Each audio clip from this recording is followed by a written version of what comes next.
11 for an hour It's in the tomorrow. strange category. I need some time on that. I don't have a That might be it. I don't know. You refresh it. Okay, the red light is on. We'll go ahead and get started. Centerville City Council is now in session. Thank you for joining us this evening. We appreciate your attendance. We've just finished a work session with our Youth City Council.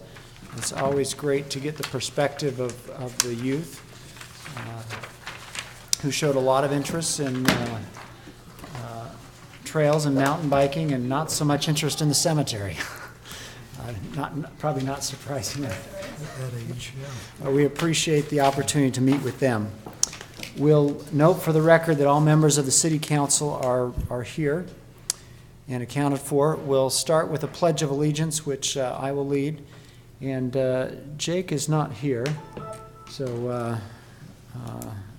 Steve will ask you to pinch hit for him. Okay, all right, Provide a prayer or a thought.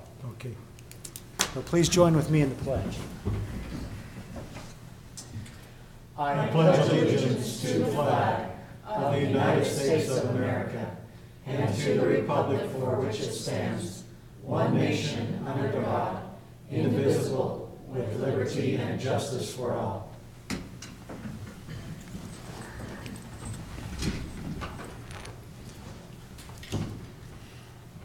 Our Father in heaven, we are grateful tonight to live in this community. We're grateful to those who've gone before us and have left us a wonderful legacy of freedom and neighborliness and volunteerism. We're grateful to all who volunteer to make this community a better place. We thank Thee for the privilege of self-government and the rights we enjoy. Bless this council tonight with wisdom and good judgment. We pray that the dialogue will be civil and respectful. The differences of opinion will be respected and appreciated. We pray for those who put their lives at risk to protect us in our community and elsewhere throughout the world to preserve our freedom. This we pray in the name of Jesus Christ. Amen. Amen. Thank you very much, Steve. The first thing on our agenda is to hold an open session. This is an opportunity for anyone in the public to comment on any matter of municipal concern. So if you would like to comment, I'll invite you to come to the microphone, state your name and city of residence, and tell us anything you'd like us to know. Is there anyone who would like to speak tonight? Seeing none, we'll close the open session and move on to other items on our agenda. The first of which are some minutes review. We have the minutes of the September 5th council meeting, and Marcia also added the minutes of the September 13th work session. I admit I did not have an opportunity to read the And we thought that adding those late like that, you might choose to postpone, and that's fine, but we've put them on there. If everybody else has read them and is comfortable with them, we can act on those too, but I'll trust your judgment. Any corrections to the September 5th meeting minutes? I didn't have any corrections on those.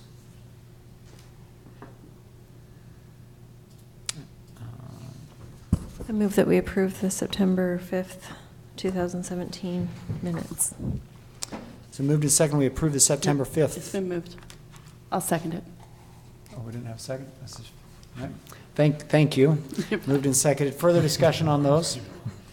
All in favor? Aye. Any opposed? Do you want to move forward with the September 13th as well? To the work session, if you had. I have not. I read them and Finished it, didn't see but- any changes, but. Do you So, want to I'm hold? okay either way. I would move that we also approve the September 13th, 2017 work session minutes. Second. Moved and second, we approve the September 13th work session minutes. Any further discussion on that? All in favor? Aye. Aye. Any opposed? That passes unanimously as well. Next up, we have, again, the item zoning code amendment, construction, sales, and services limited. This is the item brought on by the suggestion that Shoup Electric be allowed to buy and relocate to the existing fire station after a new fire station is built. We have talked about this a number of times, and it looked like Corey decided he was no longer going to Corey asked participate. if he could be excused because he didn't see that he could contribute anything further to this, and that it's in your lap. Really? But Lisa agreed to answer technical questions if you've got some.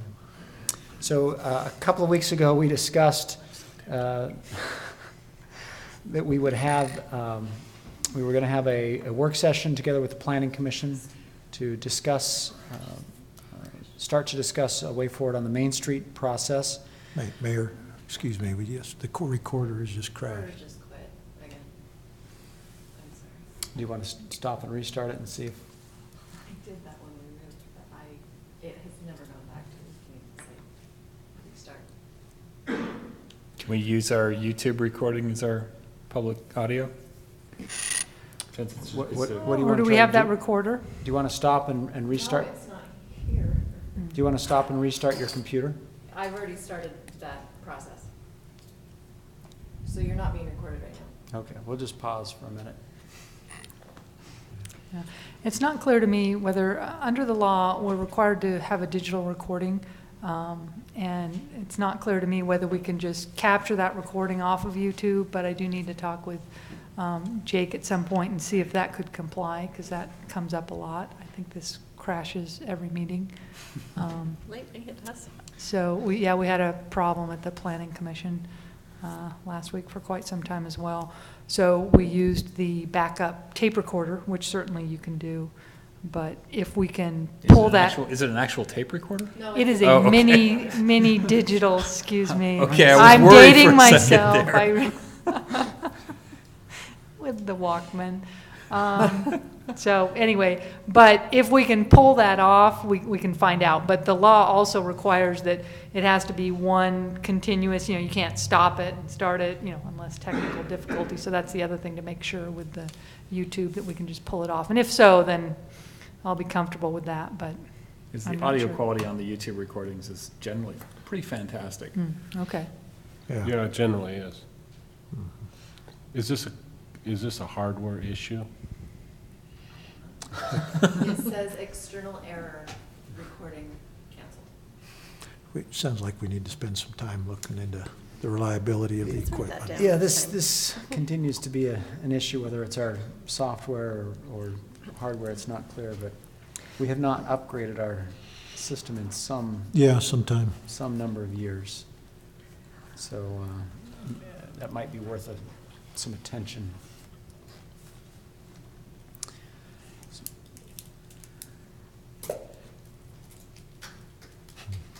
Any other, Takes a minute.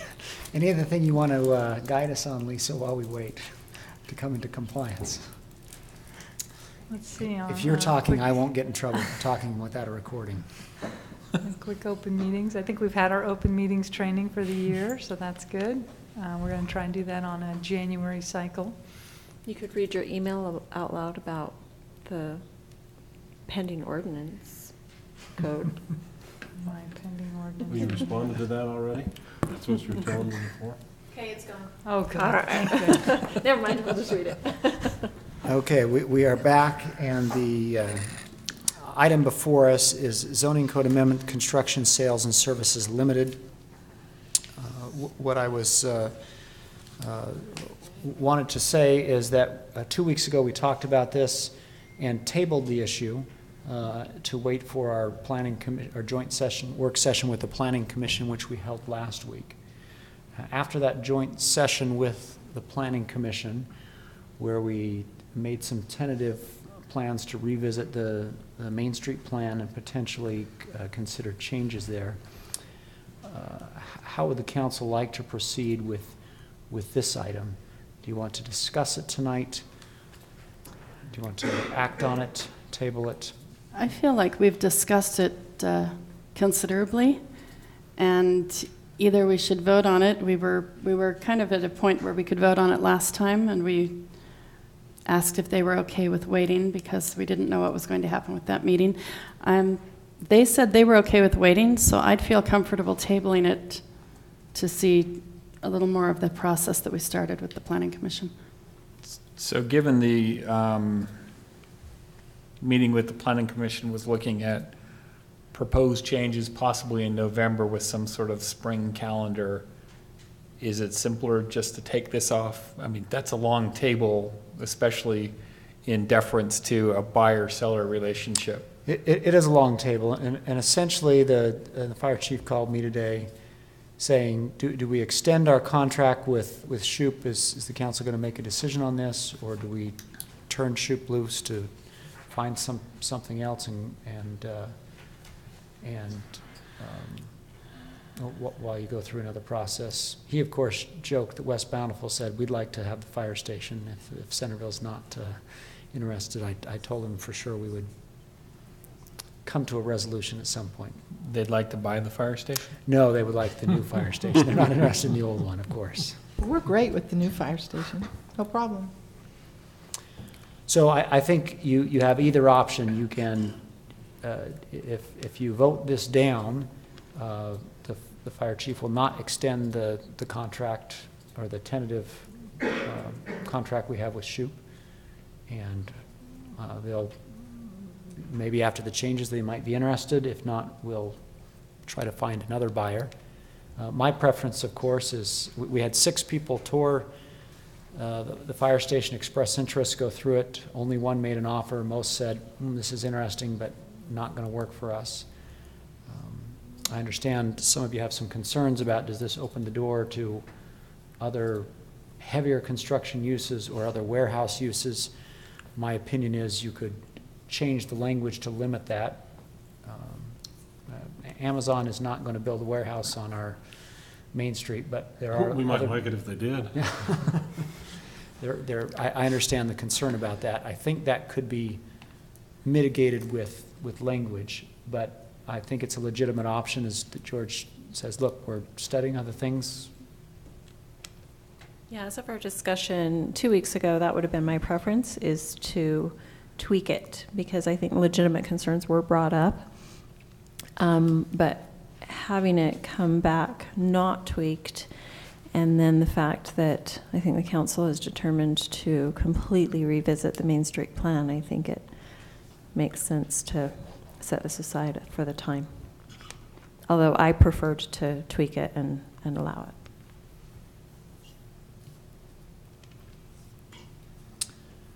So unless, I guess I'll throw out there that I would make a motion that we do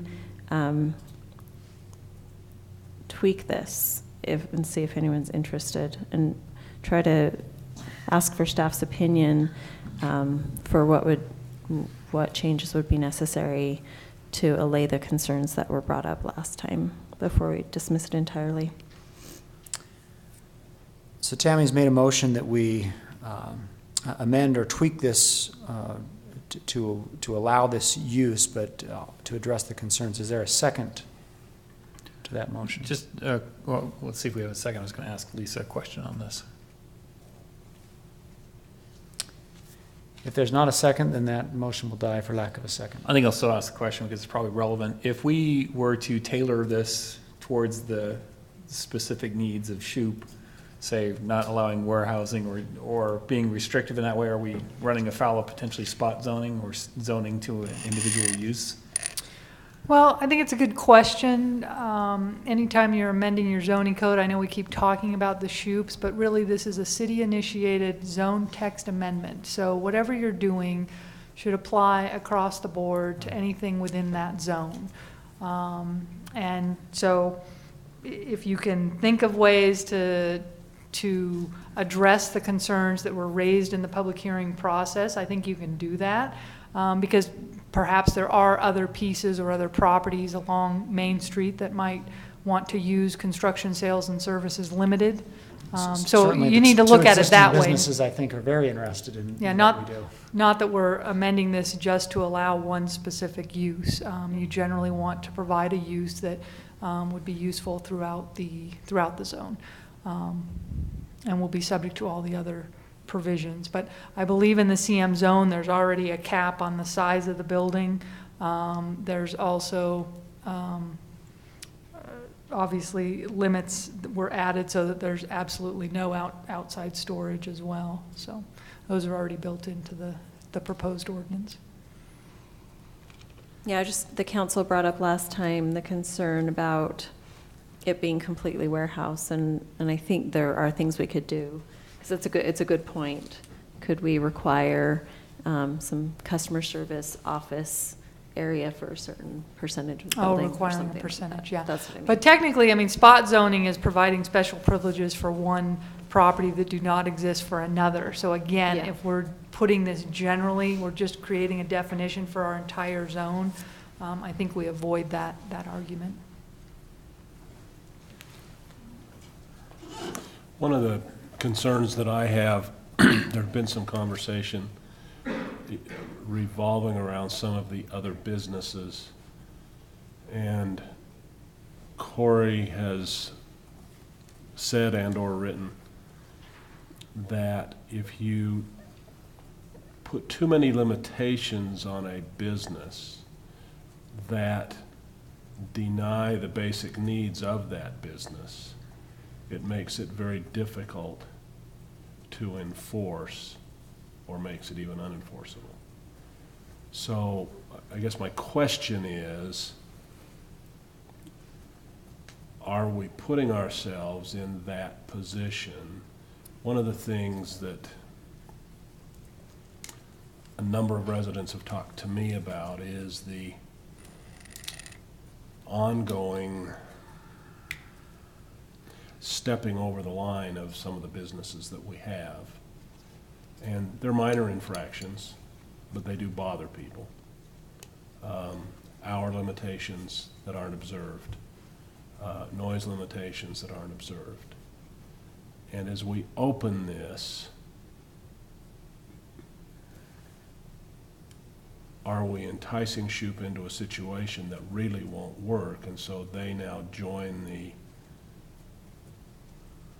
the group of businesses who are stepping over the line, and because those things are essential to their business, we really can't stop it.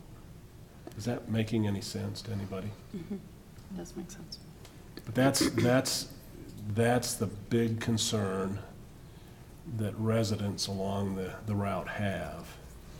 As I look at the whole question, it seems to me that I can classify people's reactions into 3 or 4 categories as we look at Main Street. And so you've got a group of people who live adjacent to or in the immediate vicinity of these businesses who are very, very affected on a daily basis. And they want absolute enforcement, and they want to have the same kind of a neighborhood environment that I have, or George has, or Stephanie has, 5-6 blocks off of Main Street, where it's nice and quiet and residential. We don't have anything that conflicts with our peace and quiet. And so they want that. All I care about is having a nice looking, developing, and not run down Main Street, which really belies what those people who are adjacent want. And then we've got business owners who would like traffic and vitality and good business neighbors, because that brings more business in. So we've got 3 or 4 different pushing views. And I really would like to support this. But at the same point in time, is it fair to do it at the risk of the people who were closest. And that's the reason that I'm inclined to say it needs to be examined closely. And whether it's tabled for a long period of time, that probably doesn't make sense. I'd be more inclined to vote it down. Bill, I think you bring up some really valid points. So if I understand, the concern is we've got a couple of uses on Main Street, and I get the complaints of only 2 businesses, or maybe 3 come to mind, of businesses, a car business that has some restrictions on it that are inherently difficult for a car business to meet. Hours, noise, that it's hard for them to run their business and meet those limitations. We have had restaurants in the past where residents complain about smell or odors or other things that are pretty hard to control. And then some light manufacturing that also, as part of their business, have a hard time maybe keeping the hours, keeping deliveries off hours. Those are the only complaints I can think of, but I think it's valid. And maybe the question arises that is a construction sales and service limited? Is there anything about that type of a business that would inherently have those problems, those hours of use? Sometimes construction businesses start early. Generally, they're not going to have deliveries in the middle of the night like a car dealer who, has to take the delivery whenever the truck shows up with the cars on it, whether it's night or morning or wherever. I think you could argue hypotheticals either way. You could say, well, there'll be construction trucks coming and going at the same time kids are going to school. I mean, you could argue it both ways. I think from my perspective, we have a unique situation in that the property owner is not, in my opinion, adversely affected by not making this change, because the carrying costs for a government entity for a surplus property are a lot different than the carrying costs for, say, a business owner or a homeowner trying to get rid of their property. And I've spoken to the fire chief about this specifically, and saying, and this goes back to the... It's a real cost. It's a cost, but it is a different cost than it would be for a different class of user or owner of that property. And when it comes down to, as I've mentioned, the overlay before, the reason that you have 6 people who've come through there and only 1 offer is because that peg is very specific into what can fit into it. So you only have really one type of business, which isn't allowed currently except for non-conforming use, to go in there. So I'm still an advocate of, if you were to redesign the overlay, change the design standards, you may have quite a few more. Now, I could be completely wrong, but right now the fire department has a value that's set. Part of that's by market, part of that's by restrictions on the property. I would love to have been a fly on the wall to find out when these people who passed on the property what their primary reason was. And I would hazard a guess that some of them were simply, I can't make this facility work because it would be too costly to renovate this and change it into what I need it to be for my business. So I'm more inclined to deny the motion at this point, retool as we've talked about for early spring, and then work with the fire department to find him a buyer. But at this point, they're still occupying the facility. They'll be occupying it at least till 2019. So the urgency isn't there for me to get them a sale today. Any other opinions? I hadn't even thought about that, George, that the new fire station isn't built. They're not trying to move out this week. They're not. Originally, the board had told the fire chief, you got to find a seller before we'll approve the new station. We waffled on that, and the board approved the new station with an offer in hand instead of one that's the money in hand. But we are where we are. I don't know that I could support it at this point, because I feel kind of like Tammy. I think we need to look at all of our Main Street and see what we're going to do before we, I don't want to make one little decision that's going to affect it all, and we think, oh, that was our one mistake. And then try and change it, or go in and let just them do it, and then we take it back off, so it looks like we zoned it for just one person. I'd rather look at what we're going to do and make it all more cohesive, so I probably, at this point in time, I'm not where I could support it. I make a motion, right? All right, it sounds like a majority of you have come to consensus. Is there a motion to reflect that? I would make a motion that we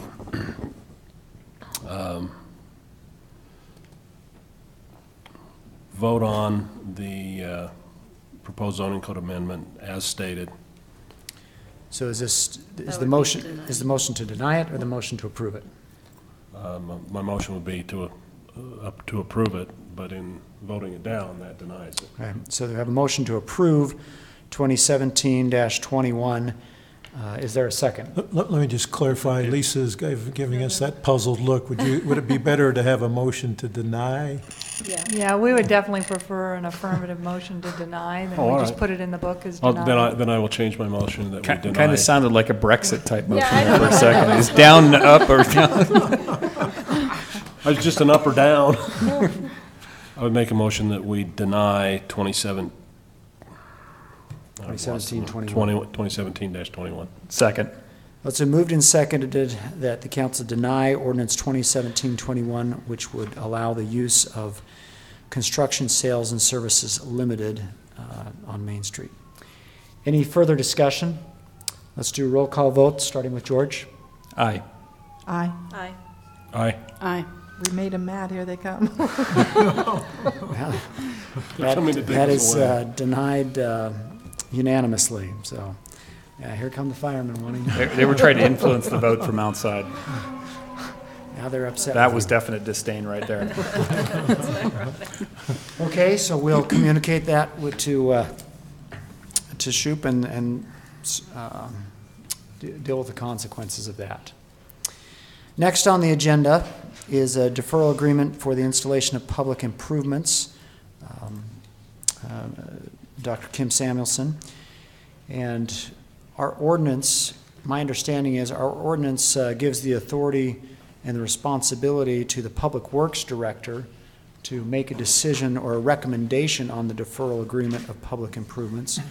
So we'll ask both Randy and Lisa to give us a staff report and update on this situation. Yeah, do you want me to just give a brief introduction? I don't know, Steve, if you can bring up the, might that be in- nice just to have the overlay. The map, the aerial? Yes, one of the maps, and just to orient the council. I think the council has approved a number of these deferral, or has at least seen a number of these deferral agreements for sidewalks and other improvements. Generally, under our code, if you are coming in for new development, for any subdivision or lot development, you have to put in all of the public improvements. That's the way the city is built out. When private development comes in, they put in the public improvements. However, we do have a code provision that says under certain circumstances, it might make sense to allow a property owner to defer those sidewalk improvements. So one instance, we deferred a sidewalk on Frontage Road because there were no sidewalks connecting it. It just didn't make sense to put in that sidewalk along there until we were ready to do the complete overlay. And then when we did, we went ahead and let the property owner know that it's time for you to pay for those improvements. We've also deferred public improvements on some streets where the entire neighborhood does not have sidewalks in some of our older parts of the city. So on this one, I think this will just show you, you'll see the Samuelson's house there on essentially what we're calling the original lot. And then they bought the rest of that L-shaped property, or the state of Utah there, and added that. That was just a parcel. And they added that parcel and combined it with the lot that their home sits on. So they have about 3.11 acres there. So the L-shaped property was not part of their original lot, but you can see the sidewalk is in front of the house, because the street went in and the sidewalk goes all the way up the rest of that side of the street. And then, but the portion of their property that's not developed does not include the sidewalk, because it was just an undeveloped parcel. Now, the Samuelsons have received final site plan approval from the Planning Commission to put an accessory structure in the back. It's a fairly large accessory structure there, sort of on the eastern property line there with their neighbors. And so staff's opinion is that they should put in the public improvements, which is basically just the sidewalk. It is landscaped right now. We did go up and do a site visit. It's quite nicely landscaped, but Nice. the only requirement that staff's recommending is that they finish off with the sidewalk, since there's sidewalks on both sides of the street there and on both sides of their property. But certainly I'd like the Public Works Director to speak to this, because under our code it is for the council to make the decision with a recommendation from the Public Works Director. So. Thanks, Randy. You may have seen my letter that I've sent to the city council. According to 4 in the ordinance, it states that if you don't have sidewalk on either side, then you can give a variance. My recommendation is that it goes in because it does not meet number 4, which is there is sidewalk on both sides of the property, and that it ought to be required to be installed at this time. So that's basically my recommendation. I've given you a history of what's happened with the land, the way the east property developed, and the second property west of that was developed, and then finally Kim has combined the 2 lots, and now it's a part of them. That's the reason that we feel it should have been required. Had they maybe have not combined the lots, or had to have combined the lots, we wouldn't have required that. They had to go through the subdivision process, go to the Planning Commission, because they were building on a lot that was not a part of the original lot to begin with. So, any questions? Any questions for staff before we hear from the applicant? No questions. All right. We'll ask the applicant if they would like to speak and make the case why a deferral agreement is appropriate in this situation. Well, good evening, members of the council. I appreciate the opportunity to come and talk with you about my desire for this. Originally, we bought 3 acres. It was all one piece, and we and then we separated out an acre for the home, and then there was a grudge strip that was put in because the people who owned the property wouldn't help pay for any of the improvements that were going up that road. So Court Lauder, the fellow who did the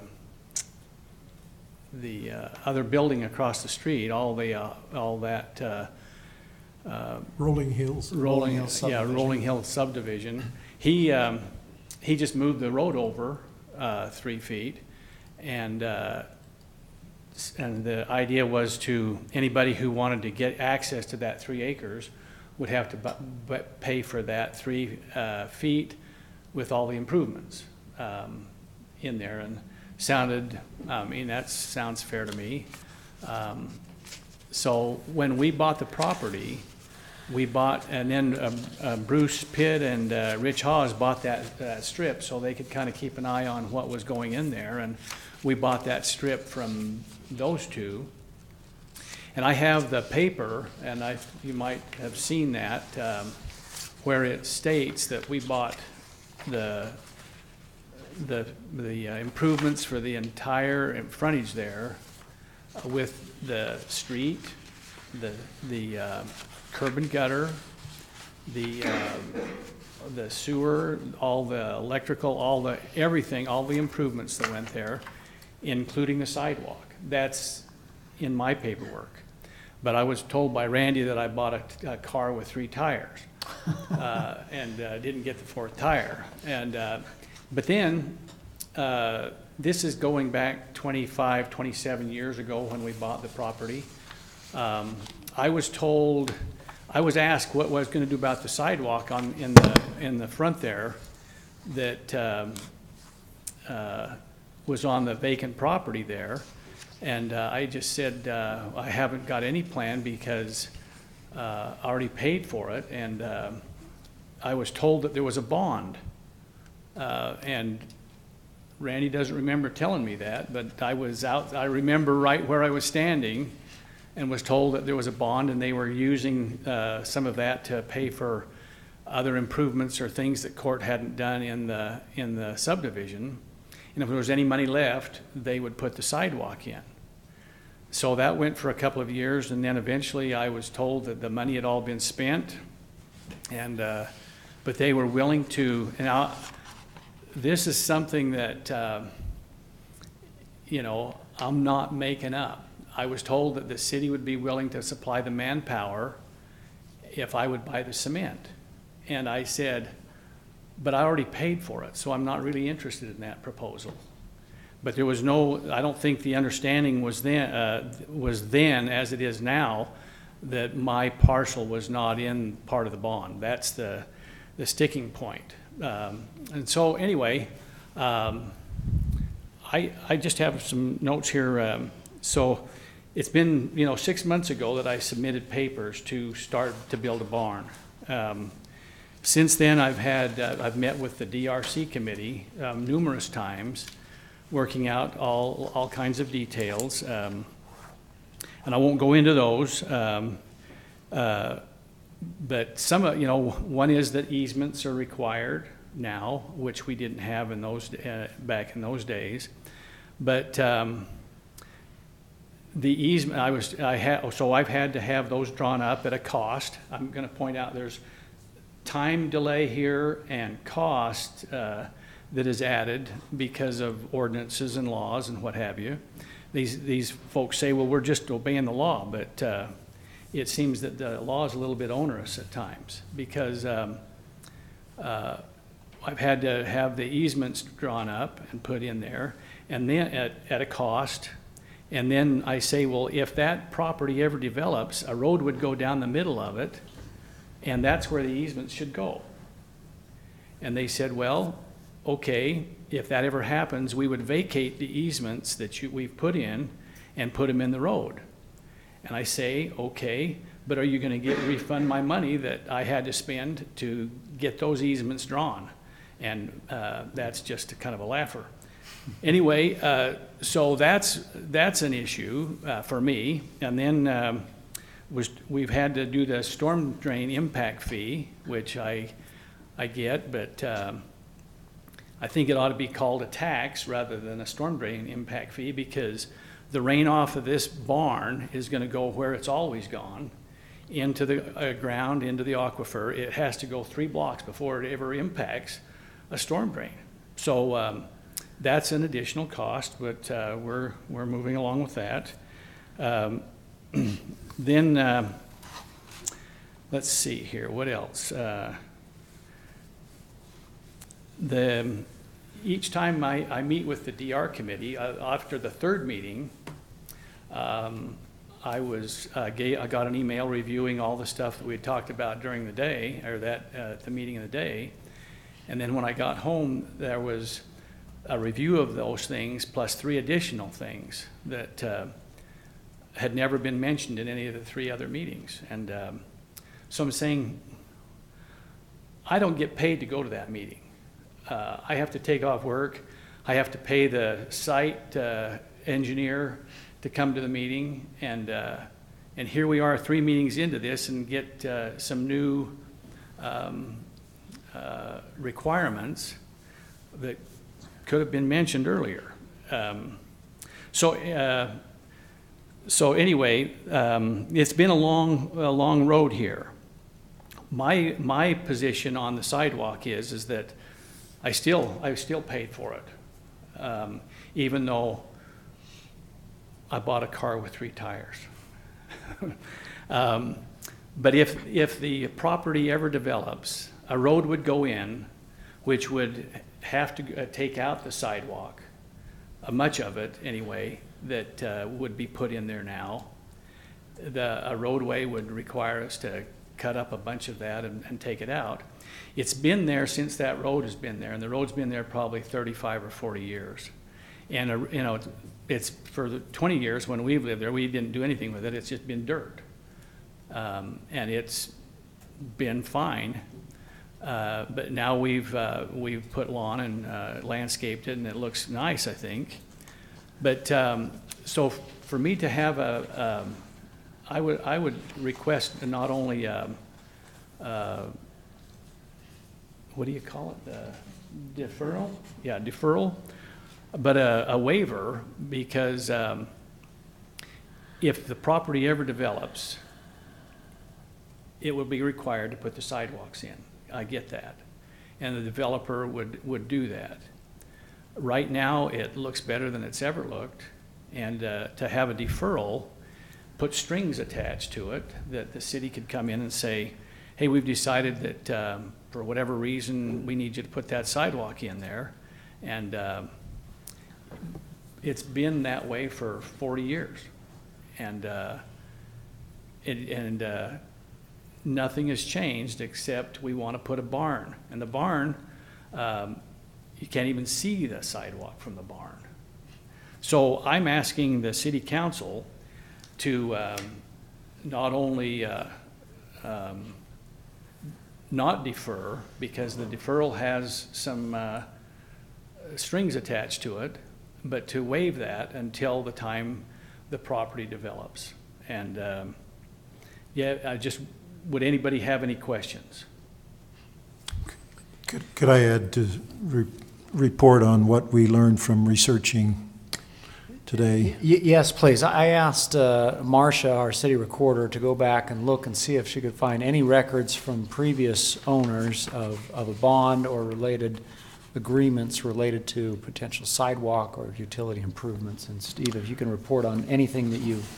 So from one of the documents, Kim, that you had given staff, there was a date of May '89 in the paperwork, apparently between buyer and seller, about 1989. So we zeroed in that time frame and did find reference to a bond that the city claimed that was being held by Zions Bank, but it was for subdivision, it was for Rolling Hills Estates Plat H. And Plat H is this subdivision up here on the upper part of 1825 North, where it turns and is known as 350 East. Okay. And so there was a $22,000 bond. It was to be used to complete street improvements, and I think including sidewalks as far as it would go, the money would go. And so I have to assume that the money was drawn upon Zions Bank and was used to finish the street improvements here in this upper part, but it did not pertain to this area down here as far as I could tell. And that's the only bond that we could find evidence of in the records. So I don't know if there was maybe some confusion or misrepresentation of what that bond was supposed to apply to, but it's pretty clear to me from the staff reports and minutes and what all that we discovered today that it applied to this Rolling Hills Estates Plat H subdivision up here. Just to report on the outcome of the staff research. We didn't find anything else in the minutes regarding bonds relating to this that might be pertinent here. Well, then that was a misunderstanding, I am assuming, by who told me that there was a bond, and if there was enough money left, they would put in a sidewalk. So, okay. Attending the ULCT conference, one of the fun sessions was Ask the Ombudsman Anything. And we talked a lot about roads by right and things that happen over just a certain amount of time. So in your legal opinion, Lisa, is there anything like that that makes this argument stronger, the fact that it's been this way for this long? Well, and staff has reviewed some of these arguments, but it's our position that we would not have obtained a bond for these improvements. So this issue has never come up, because if you want to scroll to the next one, Steve, the next picture shows that this is a parcel outside of any subdivision. So you'll see Rolling Hills Plat F to the left, and as Steve just mentioned, Rolling Hills Plat H is to the right, and these highlighted are the two parcels, okay? So the parcels have never been in a subdivision. It's only at the subdivision level that we would have required a bond. So, you know, So any essentially, kind of, all of the other parcels around were part of a subdivision. These were the leftover pieces that were originally there before? that's what it appears to us, so that there was a protection strip, but there, you know, it was probably a private issue, but it wasn't anything that the city would have been involved in at the time. And so given that, like, I don't, you know, if they were talking about some sort of equitable estoppel claim or something like that, I just don't really see any evidence of that, given what we've researched and seen in this, so. But that's where the deferral agreement comes in. It just says, okay, in this situation, do we really want to require him to put in the sidewalk right now, or are we willing to let him delay that until future development of that undeveloped parcel? I mean, that's the one thing going here, is that most of that piece will remain undeveloped. It's just going to have a barn in the back, but it's still all one piece, because you'll see it used to be two, and then they were combined, so it's one piece. Now, another option was, well, if you do want to divide the two and create two lots, you'd still have to put those improvements in, because we require all public improvements at the subdivision level as well. Right. Can we go over to the ordinance text for just a second? And this is going to spur a question. I don't have any questions for you at the moment, but I might. So, relative to the development, what triggered the event of a deferral agreement? The fact that there's development or an application for a deferral agreement in this particular case? Because just building a barn or building an accessory structure on an existing parcel, would that trigger the? I'm trying to figure out what's the precipitating event that brought us to here. Yes, it would be so this is another interesting area of our code. Since these are two parcels, they had a lot or a parcel when they built the home. And so all those improvements were put in. And then, or these were split, but anyway, they brought in more acreage that was just a parcel. And so under the code, we're saying this is development on a non-platted subdivision. And so that's why this actually, usually a barn doesn't go to the Planning Commission for final site plan review, but that's what triggered it, is that it's development on a parcel outside of a subdivision, so that we can check for just these things. We can check for setbacks, we can check for easements, we can check for most things that a lot would be provided at subdivision level. But again, these were never part of a formal subdivision, so it triggered the site plan review. And in site plan review, we realized, oh, okay, they haven't paid their storm drain impact fee, they haven't put in all their public improvements. Oh, and by the way, they need PUEs on 3 sides of the lot. Because again, this was combined at a time when the city didn't know or didn't recognize that. So we didn't have easements on all 3 sides of the parcel. Could you make that text just about 40 times bigger? Did that answer your question? It does, at least brings us to where we're at. I think the next thing for me was going through the delay of installation, and it says subject to all of the following requirements. So all is all. And I've heard what our public works directors had to say. From a legal opinion, do we not meet all of these requirements? I mean, because it seems like it'll be hard to bend this if this all clause applies, and which of the all is applying. 200. Right, the problematic provision is number 4. Number 1, technically, is a concern. It says the development of the property is for one single-family dwelling only. Again, this is only for the barn, but I'm willing to say that this is accessory to a single-family dwelling, therefore the development meets number 1. It's a legal conforming lot or parcel, again, because we acquired the PUEs. The lot or parcel has frontage on a public street. Yes, it meets that. And number 5, the lot or parcel is not within a recorded subdivision, and it meets that. Because the public policy is, look, at subdivision level, you need to put in all the public improvements just like everybody else. And so normally on these deferral agreements, we're talking about a parcel, and that's what our policy says. But then number 4, that no street improvements exist on the same side of the street contiguous to the lot or parcel in either direction. So the code doesn't actually look across the street, it just looks up and down on the same street. And it does say that it's subject to all of these requirements. And in this case, it's bracketed by sidewalk on both sides, so there's no way this interprets any differently. As far as number 4, right? And from the image, it is bracketed on both sides. Right, I drove the street, the sidewalk on both sides, except for this gap. Lisa, we've had other deferral agreements come in older parts of the city, and maybe it's a question for Randy, not for you, but my impression was some of those were parts of subdivisions. Thinking of the one we just did on, about.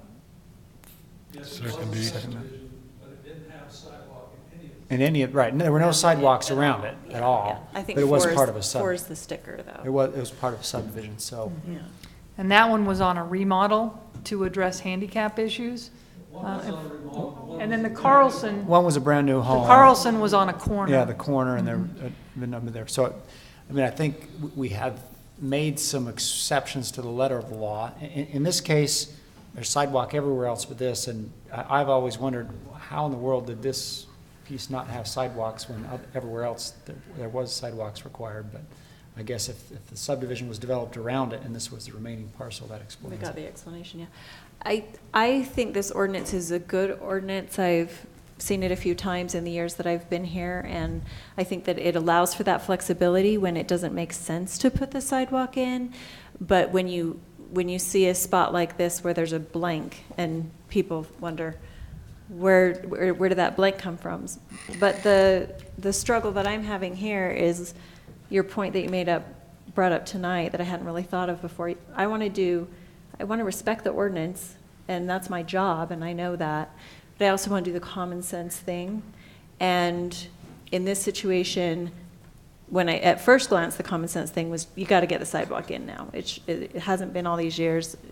But then when you point out that this is 3+ acres that might likely develop in the future, the common sense thing is to not put in sidewalk and then have it ripped up, which I'd hate to see. And then combine that with the fact that it's been this way for so long, with no recorded harm. So I feel stuck between what I know is my job, which is to follow the ordinance, and doing the common sense thing. So do you have any opinion for us on where to go with that? Well, we do think that this is, again, staff is recommending that they put the sidewalk in, but I think it is a difficult decision, and so I actually prepared the agreement and put it in the packet in case you wanted to approve it. I think it is within the city council's authority if you believe it meets the ordinance, or you can make some findings, to that effect.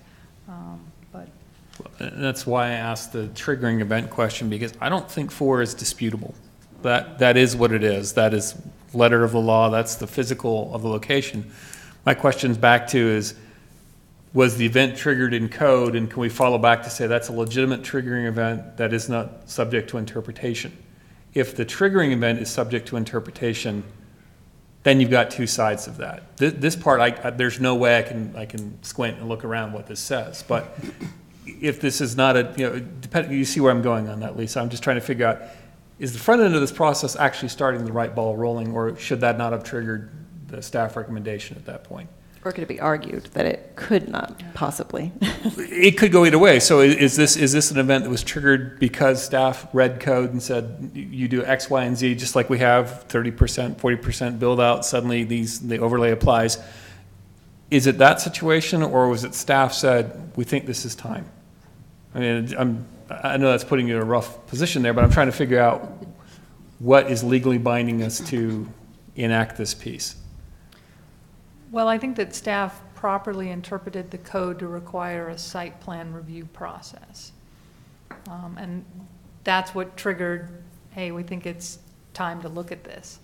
I guess I would prefer that you...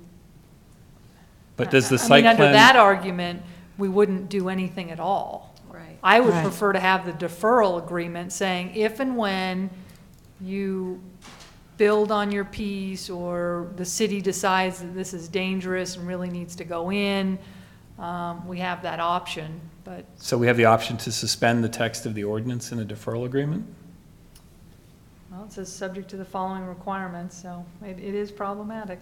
Well, that's why I'm going, I'm not trying to bash staff's interpretation, but if I were an attorney on the other side, I'd say, show me in code where this trigger, does a site plan review trigger compliance with sidewalk improvements? Yes, It does? It requires at any time. Categorically, we say that's what it does. Yes, same with subdivision. Anytime you have site plan review or subdivision, you have to put in the public improvements. That's the rock in the hard place. And in a lot of situations, things like this come up, and then we say, oh, our ordinance is faulty, but I don't agree with that. I think this is a really good protection to have, is that triggering, right? And to find those spots where things are left undone.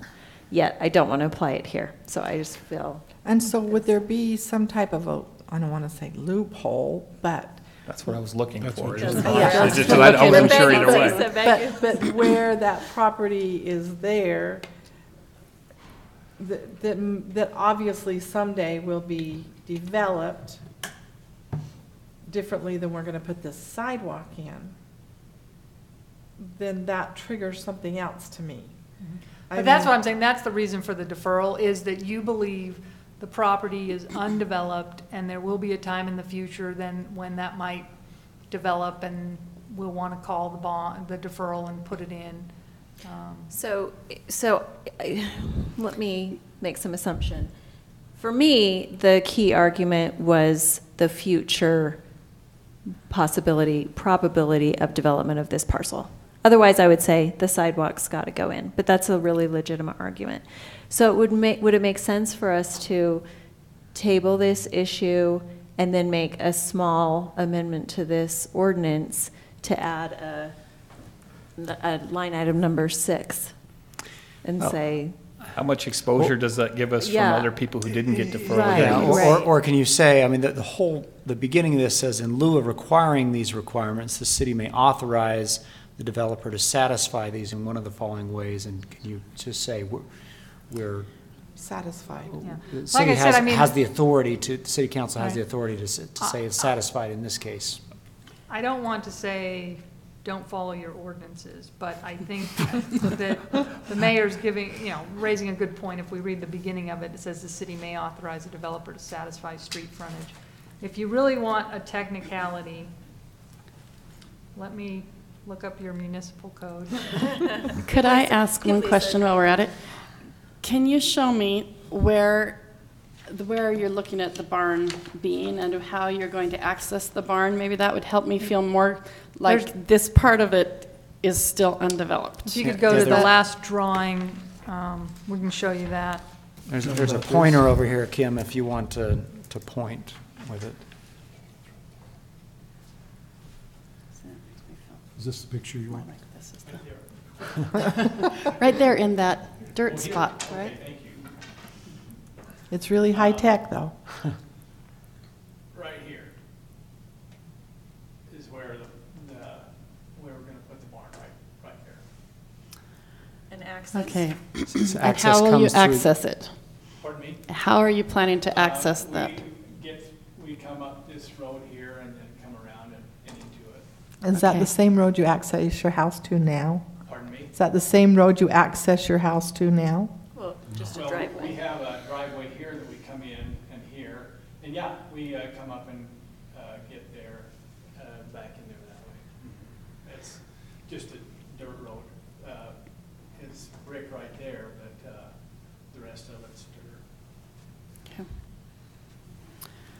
So it's really not touching. That makes me the other- feel more Yeah, it's- comfortable. I agree with Tammy that it's a big block of undeveloped land, and because of the placement of the barn, it's creating that nice rectangle. I mean, I guess they could cut into it and make a little L, but there's this long rectangular undeveloped land that I would feel comfortable not having a sidewalk in front of, if we can find a.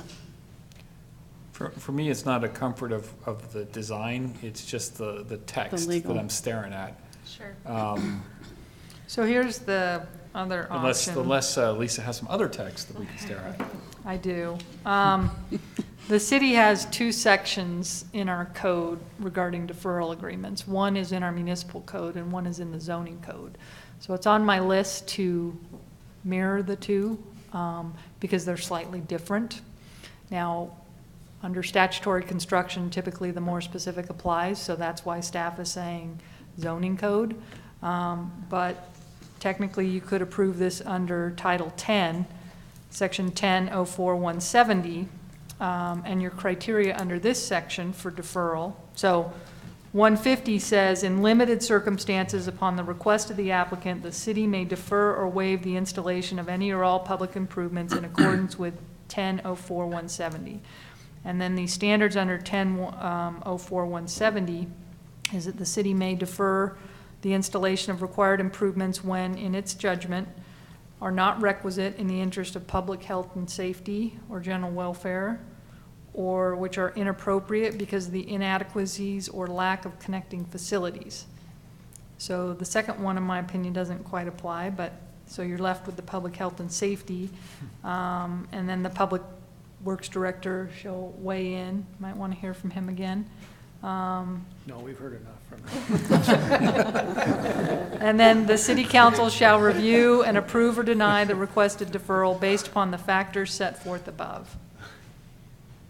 So if we use that, though, we're signaling to developers that we can use the lesser of the two criteria. Right. Until we amend them. But Lisa has this on her to-do list, and she can consider all of the factors that we've talked about. Yeah, my preference is kind of to just have Title 10 refer to Title 12. And Cassie's also helping with this project, so we could do that. So I'll make one last statement so that you can have that in mind when you do the combination of the two.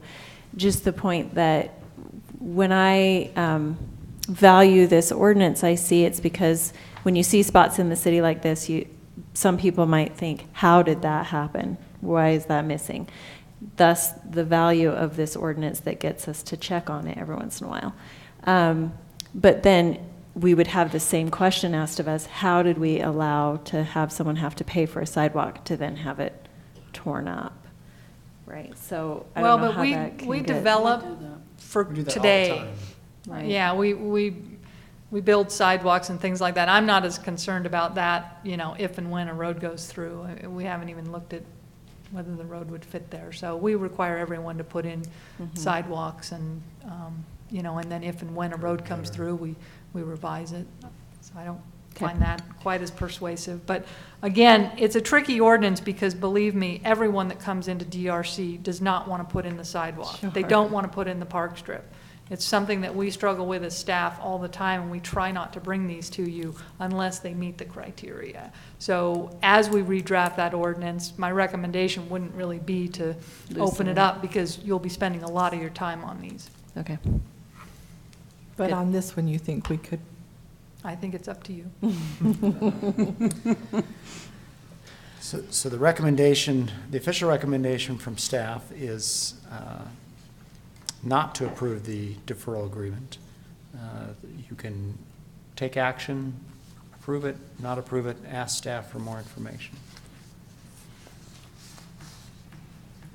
All right, well, it's a tough one, but I'll make a motion to approve the deferral agreement. So a motion to approve the deferral agreement for installation of public improvements at 318 East 1825 Based on our North. municipal code. Yeah, do you want to add some findings? Section 10. Personally, for me, the persuasive argument is also the location. As far as public health and safety, that this is not really considered a walkable street and not very busy, so it makes me feel more comfortable. Some of us walk on that street. That's a really good workout, so I'm impressed if you walk that street. Not very far. You could say that it is undeveloped and potential for future development. Yeah, absolutely. Well, and also in 1255-200, the parcel is not within a recorded subdivision. I'm going to second that if you have more findings to add. I'll second those findings as well. I think separate of this vote, we really need to get this on our calendar to make this definitive one way or another, as far as Title X referencing. So it's been moved and seconded that the council approve the deferral agreement for installation of public improvements for the Samuelsons at 318 East, 1825 North. Further discussion? I have just one question for Lisa. In the deferral agreement on page, under number 2, it says, if the public improvements are installed by the owner, or its authorized agent. Should that second one be city? Just should be by the owner. Okay. So, yeah, thanks. As long as we've got everybody covered. That's all. Thanks. Thank you. Any further discussion? I'll start the voting with Stephanie. Aye. Aye. Aye. Aye. Aye. Passes unanimously. Well, thank you very kindly. Appreciate your consideration and indeed your time on this matter. Thank you. Thank you very much. I'll begin with you. Regina. It's snowed 2 inches in the mountains. We're trying to get vehicles that clear your roads of snow. He told me not to come. Yeah, I don't know what other restrictions are in We the need site to sign plan, but- PUE as well as this agreement, so. And you can work with Corey as well. Yeah, I just need to get over there, so. Okay. And give you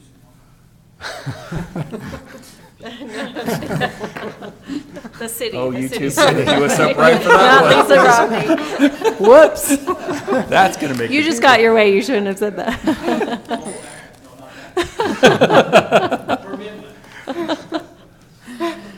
Lisa looks so cute when she's red. So, to close down that topic, can we direct staff to go ahead and, as soon as practical, have Title X reference our Title 12? Yes, do you want a motion for that, or is that, Fix this loophole. Yeah. Yeah, that's another way of saying it. Yes, fix the loophole. is that adequate direction? Okay. Thank you. Kim? I just, a loophole or no, I think that the council ought to look at each application and base it on its merits, and what's common sense versus what maybe a rigid law doesn't allow for. If there was a way to put each application or each consideration individually, because I think you've acted with common sense. It's indeed in my favor, but there's other places where this wouldn't work and wouldn't make sense. So if that's possible to put it in legal language. Anyway, thank you. Thank you very much. All right, our good Parks Chairman has been waiting some time to discuss Parks issues, which is the next thing on our agenda. We have Steve and Lynn Keddington, our Parks Committee Chairman, to discuss with us a report about the Island View Park grant process and discuss how the council feels about corporate sponsorship. So, Steve, I'm not Lynn, sure- before you start, Lynn, let me just take a minute, but stay right there. Okay. I just wanted to help the council understand the calendar that we became acquainted with from meeting with the state representative about this grant. We have submitted our application to the state Division of Parks, but it has not yet been submitted to the federal government. That happens in November. And then it takes quite a time before for the federal government to go through its process, which includes a 60-day review period by the Native American tribes and so forth and so on. And then ultimately next June is the estimate that the federal government would have a contract enter into a contract with the state government about this, for this grant. And then subsequent to that, the state would enter into a contract with the city. So on about June of next year. And then you have 2 years from the date of the federal contract with the state, the effective date of that contract, to complete the project. So I think realistically, you're looking at a 2019 construction season. So with that, then I'll let Lynn take it from there. Yes, as I understand it, we are in that process. She did come out, I think Susan came out and did a site survey and determined that we didn't have to do the environmental assessment, we didn't have to do the archaeological assessment, and that there were no wetlands, and she signed off on that. Is that correct? Right, right. And so at this point, we do have to wait for it to be submitted to the federal government. The issue that came up as we discussed this was that the City Council is also considering converting at least part of the Island View Park to for cemetery use. And so the committee asked that I draft a letter and send to the City Council expressing our concerns with that, and included in that, I included the summary sheet of what the conversion process is necessary to go through. And I understand you're going to have a work session, so I don't know how much of that you want to consider that. I don't know how much of that you want to discuss tonight. That's certainly, we can discuss any part of that you'd like to. Primarily, our concerns are the fact that we're pretty confident, and is the state pretty confident, that we're going to be able to receive the $650,000. Well, in fact, let me say she reported to Bruce and me that ours was ranked the highest among the applications. Right. Yeah. And so, and although the contract isn't signed until June, in speaking with the director of this program, she also said that if we are not going to accept the grant, that it would be in our best interest to stop the process before it's submitted to the federal government. Because once you submit the process, and then you withdraw it, it prejudices any applications in the future. And so our concern is that the decision be made to either accept the grant or not accept the grant before November, when they submit to the federal government. Anyway. So with that in mind, then, I think what we're suggesting is that we try to find a date in October for a work session. And I would recommend that it be on a night other than your regular council meeting night, so that you have plenty of time to discuss all the options that somebody may want to, any of you may want to put on the table, including Bruce, his ideas that he's got, and any that you've got, and just so we're not pressed to get through for a regular meeting. So that would be my recommendation to you. Go ahead, Lynn. Right, and so if you're going to do that, I don't know that we want to get into a discussion of the concerns that we had tonight. I know you're running somewhat late anyway, so. But we did put them in a letter. You can review those. I would ask, though, Mrs. Zarakarizi, it's spelled incorrectly in the letter, and her name actually is Zarakarizi. And so anyway, but she did say that she would be willing, in my conversation with her, that she would be willing to come out and answer any questions. She was somewhat reluctant to do that because she's done it in the past, and she felt like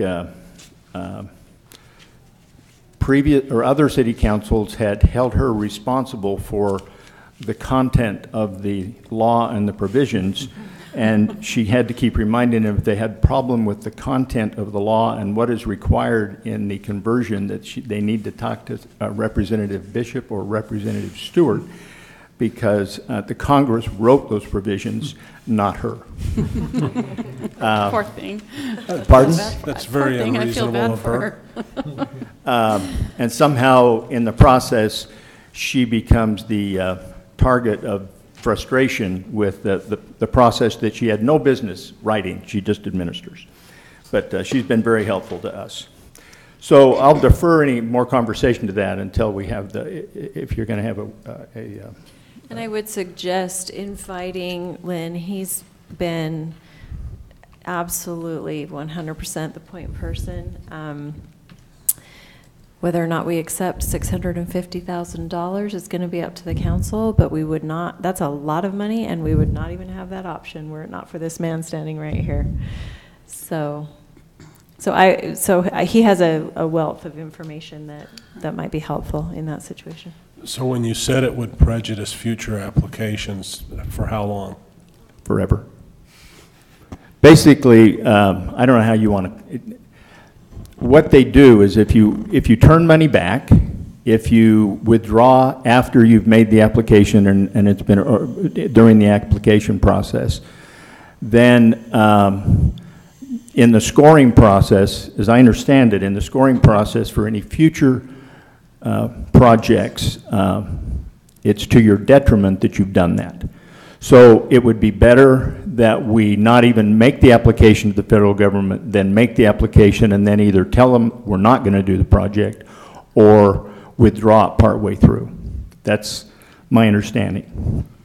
Another interesting piece of information that came out in the last Parks Committee meeting when we discussed this was the fact that she stated that when it's a two-phase project or a multi-phase project and you are granted for the first phase, it's very likely that you'll receive the grant for the second phase, which would be similar in cost for us to finish up. So, you know, we could just kind of say and assume that we're talking over $1 million, which is a third of our RAP tax money coming in, and a lot of other park amenities that we could use that money towards. So. And let me emphasize, currently under the proposed, if there is a proposed budget for the federal government, there is no money in the future for this program in the current budget, except for this grant is funded, but in the future grants, under the current administration, there is no money.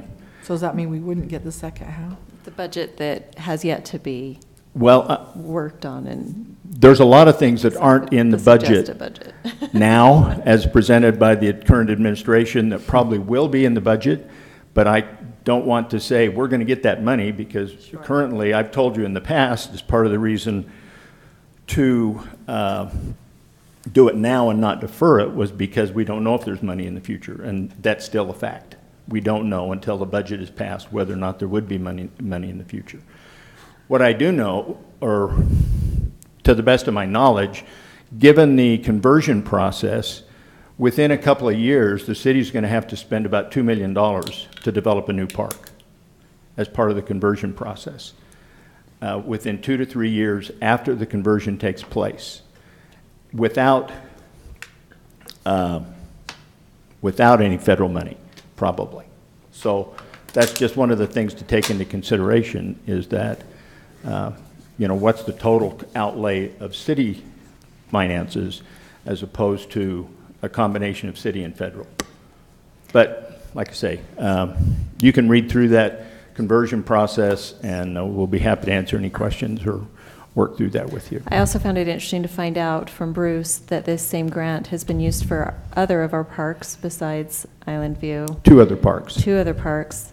And then Lynn suggested that we can't take this money for phase 1 and then apply for phase 2 before phase 1 is complete, but we could take this money for phase 1 and apply for a grant to help us finish Community Park. Well, and I found out that I was wrong. Okay. You can't have more than one grant open at a time. I was hoping that I could just jump park to park, and she goes, no, you can't do that. Sure, okay. I guess a point of clarification, confusion I had, when we talked about the original concept plan, I distinctly remember hearing that, okay, these are the amenities, but they don't necessarily have to be in the same place.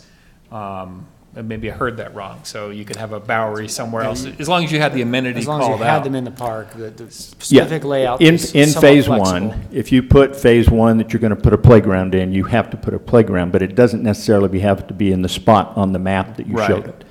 But you do have to put a playground in. So extending that logic just a little bit, if the entire park shifted, the whole site plan shifted by, say, an acre, but you still have the same level of amenities, does that invalidate the grant? So you still have the same number of amenities, you're just reducing the footprint of where they were spread out to. Okay, but if you take any portion of the park for any other service, you have to go through the conversion process. Right. But does that invalidate, I guess that's what I'm saying, is let's say that the park suddenly changed size by 2 acres, and you still use the same cash spend, you put in exactly the same amenities cost-wise that you had before, recognizing conversion process as part of that, is that independent of the grant? I'm just trying to figure out. That you would have to, I have not asked that question. Okay.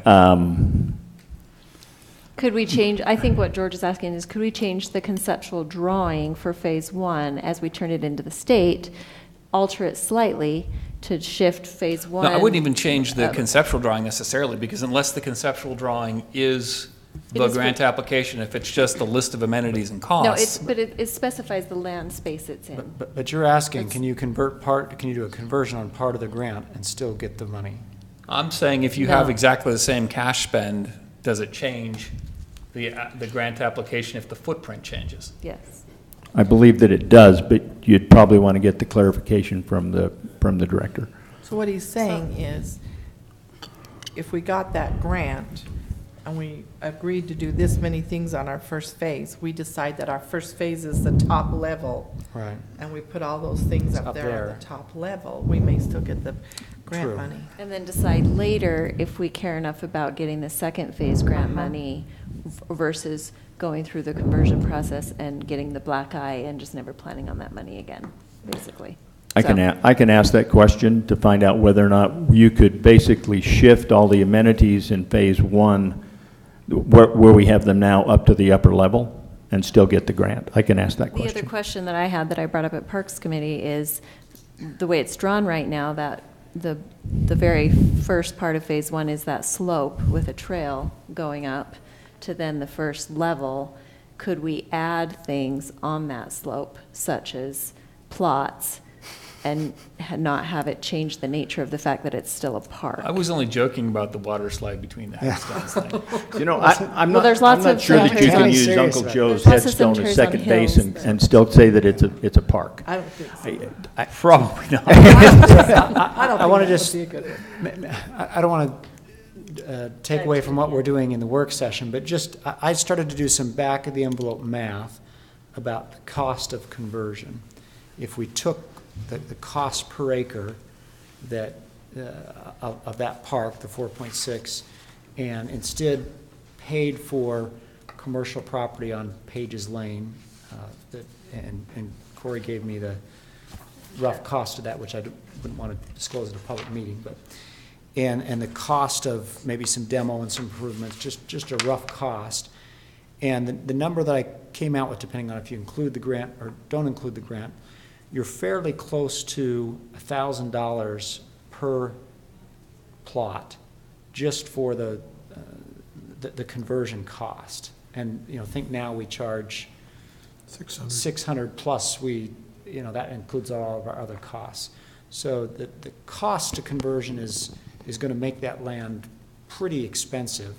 Now we could say, well, there's some real cost savings by having it right next to others, but when we have the work session, I think it's worth it to look at the economic realities of how much does it cost to develop a plot there versus some other place. If you could convince somebody on the north end to sell you land, or if you thought about developing the city's land below the fire break but up above Island View, and what are the rough orders of magnitude of a plot cost bare ground.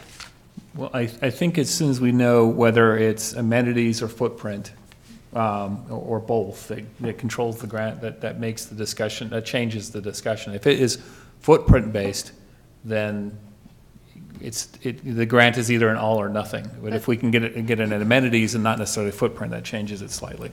But I do think we still could ask the question, the conceptual footprint that we turned in, could it just be turned this way and done on 2 and 3 instead of 1 and 2? Right. Which is also a legitimate question to bring to the work Sure. session. And then as far as when we get to the work session and doing back of the envelope numbers, making sure that we realize we're not just talking about buying the land, buying the equal acreage for conversion, but improving it. Well, it does say that Comparable. the recreational experience does not have to be identical. Not identical. So you could put in a grassed field dog park or dog recreation people park and you'd meet the criteria. Maybe, No, no, I don't so. think that's correct. I think, I asked that question to her today, do I have to put in, tennis court to tennis court, those kinds of things? And she said, no, you don't. But there is a criteria that you'll look in there, and if you look at the state, has set up a criteria for their preference, and there's just a link to it that you can go in. Oh, okay, I didn't see that. There's a link there that it'll say, okay, you can go here, and it is the state guidelines for their preference for a park. And so it has to be fairly comparable, is what in amenities. You can't just take a park that has tennis courts and restrooms and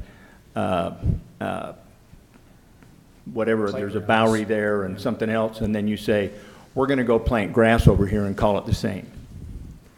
And state. Yeah, I was keying on where it says reasonably equivalent usefulness, so yeah, that was where I was keying into. Right. And Because I never played tennis, I've already made that clear, but I might throw a ball with a dog. Yeah, and I don't know that, the problem is the state gets to make that determination, not us. Not us. And Good point. and I think Good point. also we want to consider for the sake of our citizens, not just for a checklist from the state, right? Well, the okay, one other one. One of the questions is, so are the citizens, you're right, are the citizens going to be satisfied that you take a park where you have a Bowery and a playground and a restroom and tennis courts and say, we're going to plant some grass over here and we're going to call it equivalent? Mm-hmm. I don't think that's... Well, and I was going for the I don't- extremes. Well, Yeah. I realize that. I don't think they are either, and yet to the mayor, I mean, there were some creative ideas of maybe getting Yeah. another town and some businesses and stuff to go in on the other park so that it could be as nicer. And we wouldn't be at $1,000 per plot if we could get some partnerships. Maybe, I think that's The worth hard exploring. thing but is, it's the- if we could have the done numbers this are- 3 years ago, before we had the grant, before we had this idea, it's kind of coming in the back door and coming in Well, no, late. because it's still the conversion issue. Still going to have the same, So Well, it's not, Right. So it's not just You would losing have the more 650. time, but you would have more time to go to other cities and Right, businesses but and given, stuff to given the work it all out. conversion costs, and in a landlocked city that's completely out of plots, is $1,000 an unreasonable price to ask? Probably not. probably, I mean, our cost, I think, would have to be well above that, but you need to look at the market and say, what is the, you can get one for $1,200 in Bountiful, why, or $1,000, does it really make sense for us to? That goes back to that fundamental belief that these cities have a responsibility to bury their dead. Yeah, Right. absolutely. So, but that's a So- different discussion. Decisions you So need I to have make a tonight. question. Go ahead. It sounds like we have a full-blown work session going on. Pretty much. Could we just schedule a day and move on to our next topic? I mean, it's really fun, but I So don't you think need we're to going to make- find the answer if we don't have her here to answer Yeah, some things. two decisions. It sounds like you want to hold a work session, and do we have the opportunity that the first meeting or early in October? Your recommendation is don't schedule it on a city council night. Right, I don't think you should do it on a city council night. I just don't have enough time to thoroughly talk through all the options that you're going to have on the table. And second, do you want to ask, Yes, we should invite her. is there a Susan. crazy, Susan, do you want to invite So you can do it on Susan to join us? With all noted disclaimers, we're not holding her responsible for it, we're just information The off gathering. Tuesdays. For her not to hold us responsible, we're just fishing. Exactly. Oh, really? What time? So I'm a little hesitant When's that to committee meeting? bring her into the sausage-making process, but if you feel I don't know good about about it. that. There's so much political discussion to be had, decisions, what's best for our citizens, right? So maybe if we have the work session earlier in the month, then we can have a solid list of questions. Yes, And I it may think, be helpful if you, Yeah. if you want to go through that conversion summary and write some questions that you may have for it, Even and send before them the to me. work We can session. give them to her in advance, and she can give some written response to those questions. That may be helpful. Then, if like you say, if you have the meeting and you still have some questions, we could invite her and provide her police protection and all that other stuff. For me, it's going to come. For me, it's going to come down to the discussion of if it's footprint or amenities based. Because if it's footprint based, then the conversion process is not the right topic. It's what's the cemetery future. I mean, I don't want to waste your time if there's an issue above that could either And I can up or find down that, I'll it. find that out, and I can just email you, Steve, and you can Sure. pass it on. Would that be Sure, fine? that'd be fine. I recommend you preserve the possibility of meeting twice in October, I agree. so that you can deal with this adequately before this November. Now, your options for meeting, you could meet on a night that the Planning Commission doesn't meet, or you could meet, I think there's conflict for Stephanie if you met on the second or fourth Tuesday. Now, the fifth Tuesday is available, but I think you should have your first meeting prior to that, earlier in the month. So maybe you go on a Wednesday night after a council meeting night. That'd be 2 nights in a row. That's kind of brutal. We can't do October 4th, though, because that's meet the candidates. That's true. Yeah. Does a Thursday work for anyone? Could we do October 5th, Thursday? I could do that. I can make that work. I can make the 5th work. Yep, I can do the 5th. October 5th at 7? You don't want to go marathon and just get it all done at once and go sooner? You mean earlier? I'm thinking there may be follow-up homework and research and analysis. And Well, and this is such a huge decision. If there's any venue that we would have to reach out to the citizens, it's just interesting. It's such a hard thing to weigh. I absolutely value providing cemetery space. I want to figure this problem out, but we also sat with the youth council tonight, right? And a bunch of youth who, if we lost park space or value of park space. Well, consider this, and I will do my very best to give you the most objective analysis that I can give you, but keep this thought in mind. 1 acre, if you assume the lower level is 1 acre, because the whole park is 4.6 acres and 1.5 acres is slope. So maybe that lower tier is 1 acre, 1,000 burial spaces approximately. That would last. Is that double or is that single? That's single. So yeah, I guess a double, you could have 2,000. But at the rate of 140 to 50 a year that we've been selling, 1,000 would be gone in 6 or 7 years. But people knowing they're out, 1,000 would be gone in a couple weeks, I bet. Well, And then you'd be back to the same situation, so are you? Plus, that design would have to include more than just burial spaces for coffins. It would have to include some sort of memorial garden or interment area for ashes. I mean, there'd have to be more than just burial spaces in order to make that work. But Steve's point is, okay, you prolong it another 10 years. There's no way we're going to get enough land together to prolong it much more than that, I would think. There's no sellers, right? Right, so then is it worth, the big question, is it worth sacrificing an existing park space for, I that say would 6 stay o'clock. park forever? You're suggesting 6 o'clock. Good segue. We can do 6 if you want to have dinner. I like 6. You're going for 6? Okay, Thursday, October 7th? 5th at The 5th the at 5th 6 at 6 o'clock. p.m. Lock out 6 to 9 or thereabout, and Okay. we'll have Lynn come. Can you come, Lynn? Yes, sir. Okay. Yes, We're glad to hear that. October 5th. Yeah. I don't think that's my anniversary or anything, so. Oh, we got you in trouble. Okay, I think Lynn has a second topic. Yes, please. Okay, we have been exploring the possibility of approaching or obtaining corporate sponsorships for some amenities. The two things that come to mind that would be probably the most prominent would be, as you may be aware, the Utah Jazz or the Larry Miller Foundation built a basketball court in the West Bountiful City Park. It's very similar to the basketball court that we have at Porter Walton. Porter Walton. Except it has the Jazz logo in the center, and it has the Jazz logo on all the backboards, glass backboards. And RSL has, John, who is a new member of our committee, also is on the, works for the Salt Lake County Parks and Recreation Department, and he it was very familiar with the RSL's efforts to build what they call a futsal court, which is 2 concrete courts which have small ball, like 3-on-3 soccer.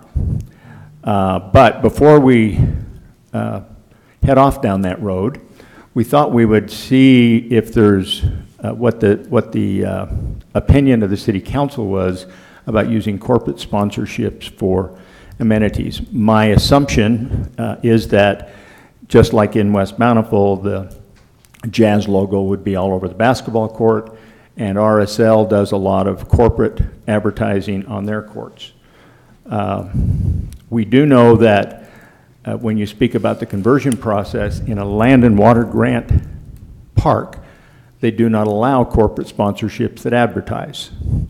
So it would have to be in either like Porter Walton Park or one of the other parks. I think it's Smoot, Island View, and Community Park, which all originally have received land and water conservation grants.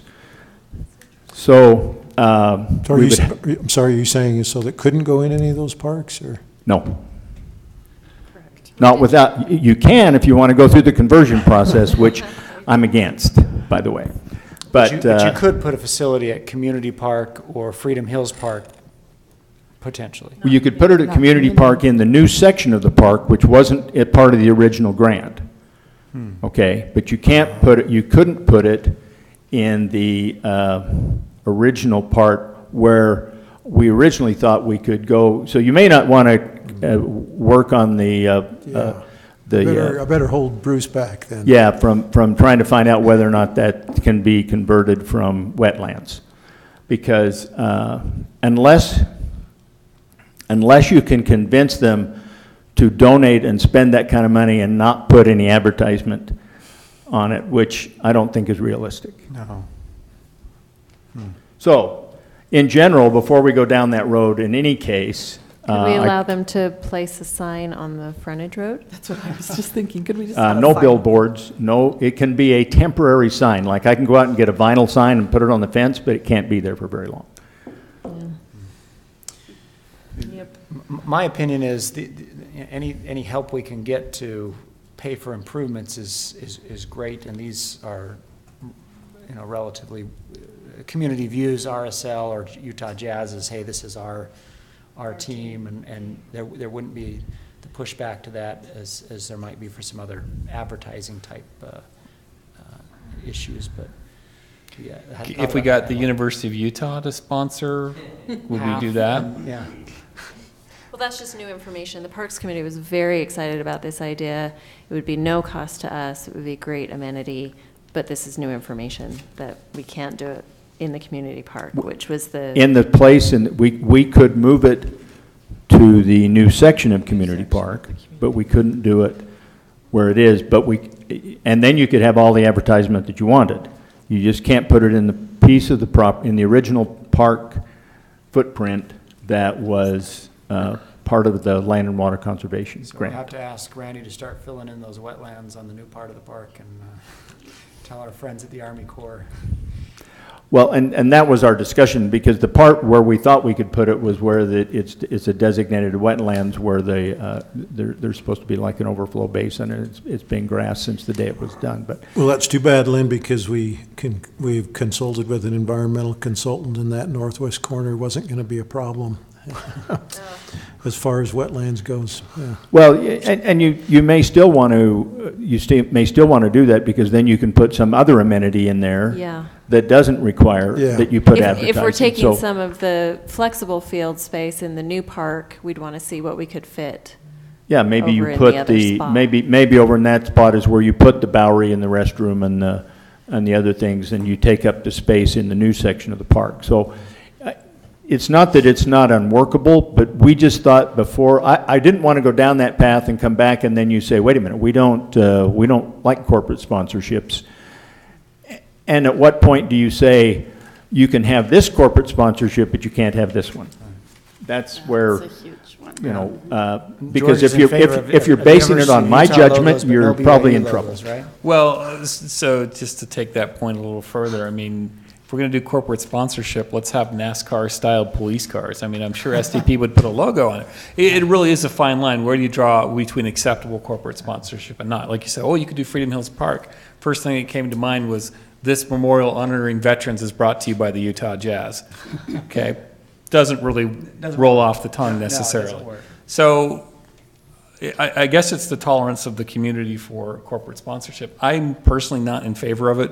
I just don't believe that it's appropriate to turn your public amenities into private advertising. That's just me personally. Because I do look at it, well, where do you stop? Well, okay. So let's do a quick poll, how others feel. Is this worth pursuing or not? I respectfully, George, disagree. I think Well, that's totally fine. That's what we're here for. I know, I understand. Any place we can get that money and it does what we want to accomplish, get it. And I'll side with George. I think as soon as you allow one, you're going to get a couple that you're saying, ooh, the citizens are not going to go nicely with this, and what right do we have to say no to some and yes to others? I think we start Name down one a... that they wouldn't go with. Okay, Coors. Robin, Tammy? I don't care. I don't know, I was all gung-ho, I thought it sounded great, but then when I hear all the other problems, I'm like, I didn't think of those. I'm like, give us all the money we can, and We talked about this in the Parks Committee, that it seems like a state representative team wouldn't be objectionable to anybody. But when you do open that door, it gets interesting. So I would defer to Lisa for opinion on it. Could we write in ordinance that there's a limited amount of kinds of sponsorships that we accept? Well, I certainly think it raises some political issues about the public forum and, yeah, where you can draw the line, because anytime you open it up to advertising, you need to be careful how you handle that. So you can say no when you want to, but typically you would have in place a policy. I could see what some of the other cities are doing if they put something in place so that you have an objective criteria that you're looking at that's already in place.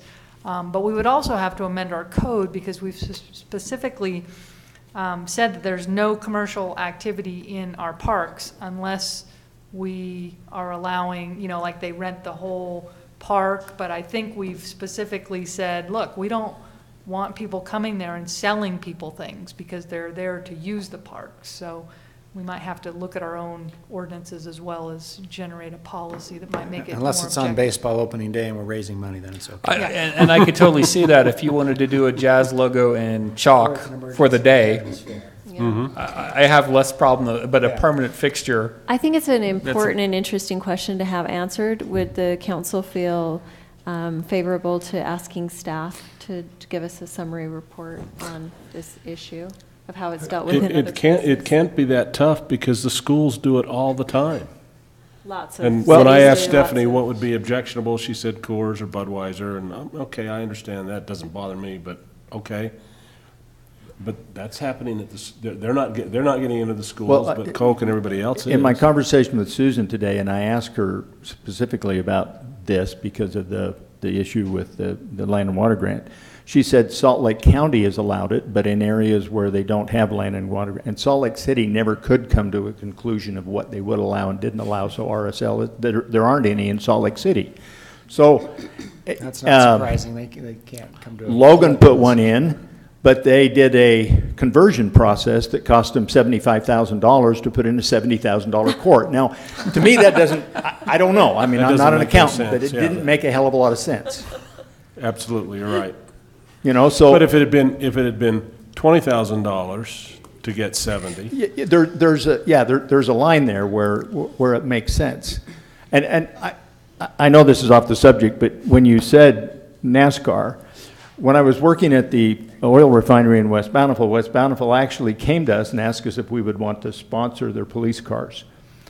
And our answer was no, because we didn't want somebody, as they were getting the ticket, to look it in the rearview mirror and say, this police car is sponsored by Holly Oil. That didn't make sense either. You're just poking holes on all my extreme examples. Some of us love police more than others. Well, in terms of, if I were somebody looking to target advertising, I would go after Centerville in a heartbeat. I don't care that I'm not a sports team. If I'm a law firm, I'd sponsor some. This is an affluent area. This is a great market that I would want to target because of the community. I would feel really pressured in terms of, we were worried about potentially becoming the sidewalk police and voting on every single sidewalk.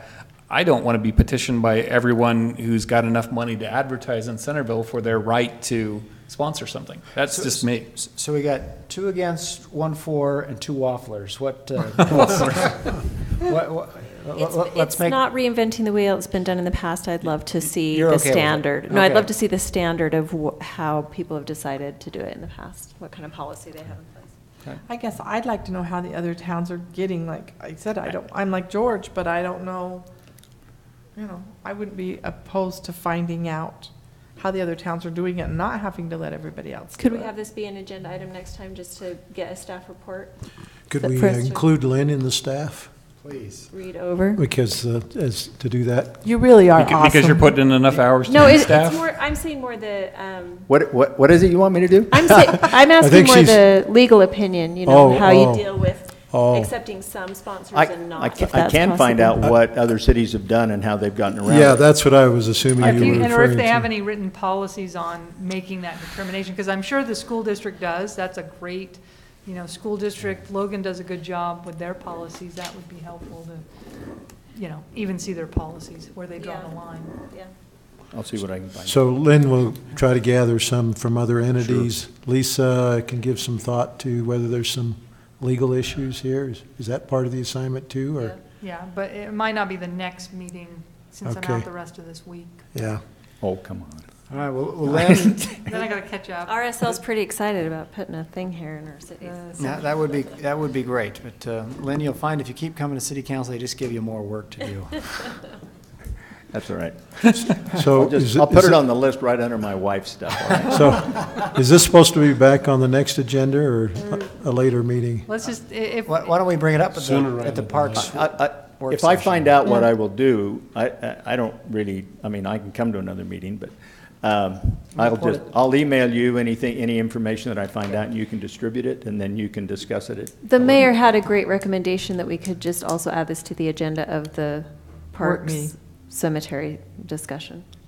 If you can find out stuff by October 5th. You'll be there pretty quick. anyway. I will and try if- and do that. If Lisa could give her input for us to read by then.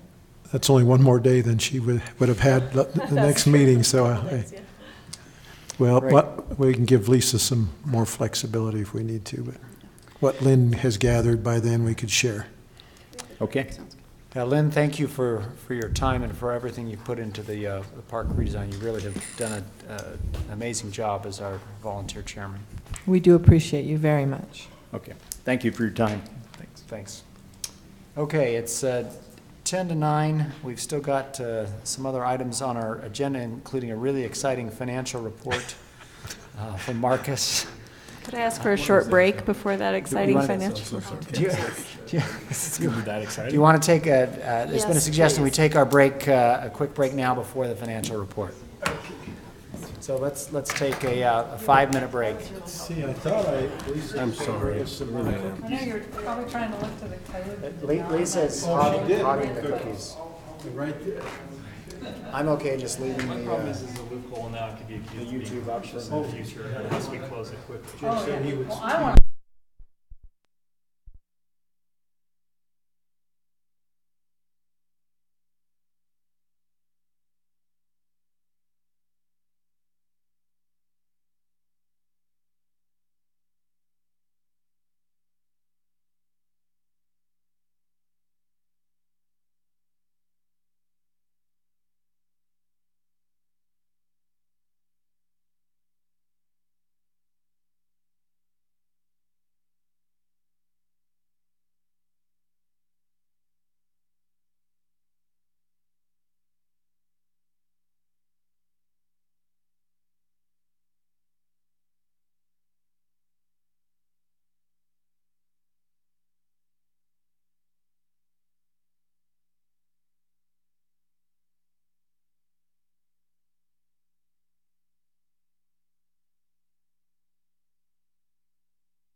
Tests, tests.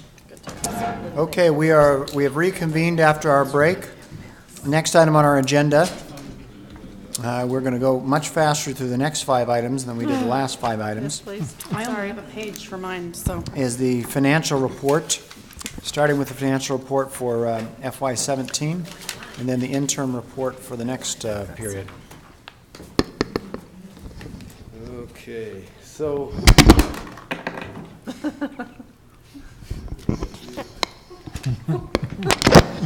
If you break it, you buy it. Yeah. That was foreshadowing, I hope not? Oh, no, we have good news today. All right, so in the July meeting, we went through the period 12 June financial statements. There's quite a process to do after that to get ready for the audit. We don't necessarily change anything in the period 12 June financial statements, but we make adjustments in the period 13 June financial statements. Some of those adjustments are related to truing up the receivables. We record the accounts payables because, we received invoices in July and August that relate to the old year, so we've got to get those recorded. We're reconciling the compensated absences, the fixed assets, the debt. We're creating backup schedules for all balance sheet accounts for the auditors. And so there were changes made, and we just kind of briefly wanted to go through some of those changes and the financial impacts that they had. If we look in the general fund, Can you call out page number where you're at so we can just stay so I'm track? on page 2. I'm not sure if I've got the same page numbering. It's the summary. Well, I can pull it up online. I'll get it up too. So I got a question on page 1 while we're doing that. Okay, the cash? Yeah. Okay, yep, let's look at that. So we have a deficit unrestricted cash fund in the general fund. Correct.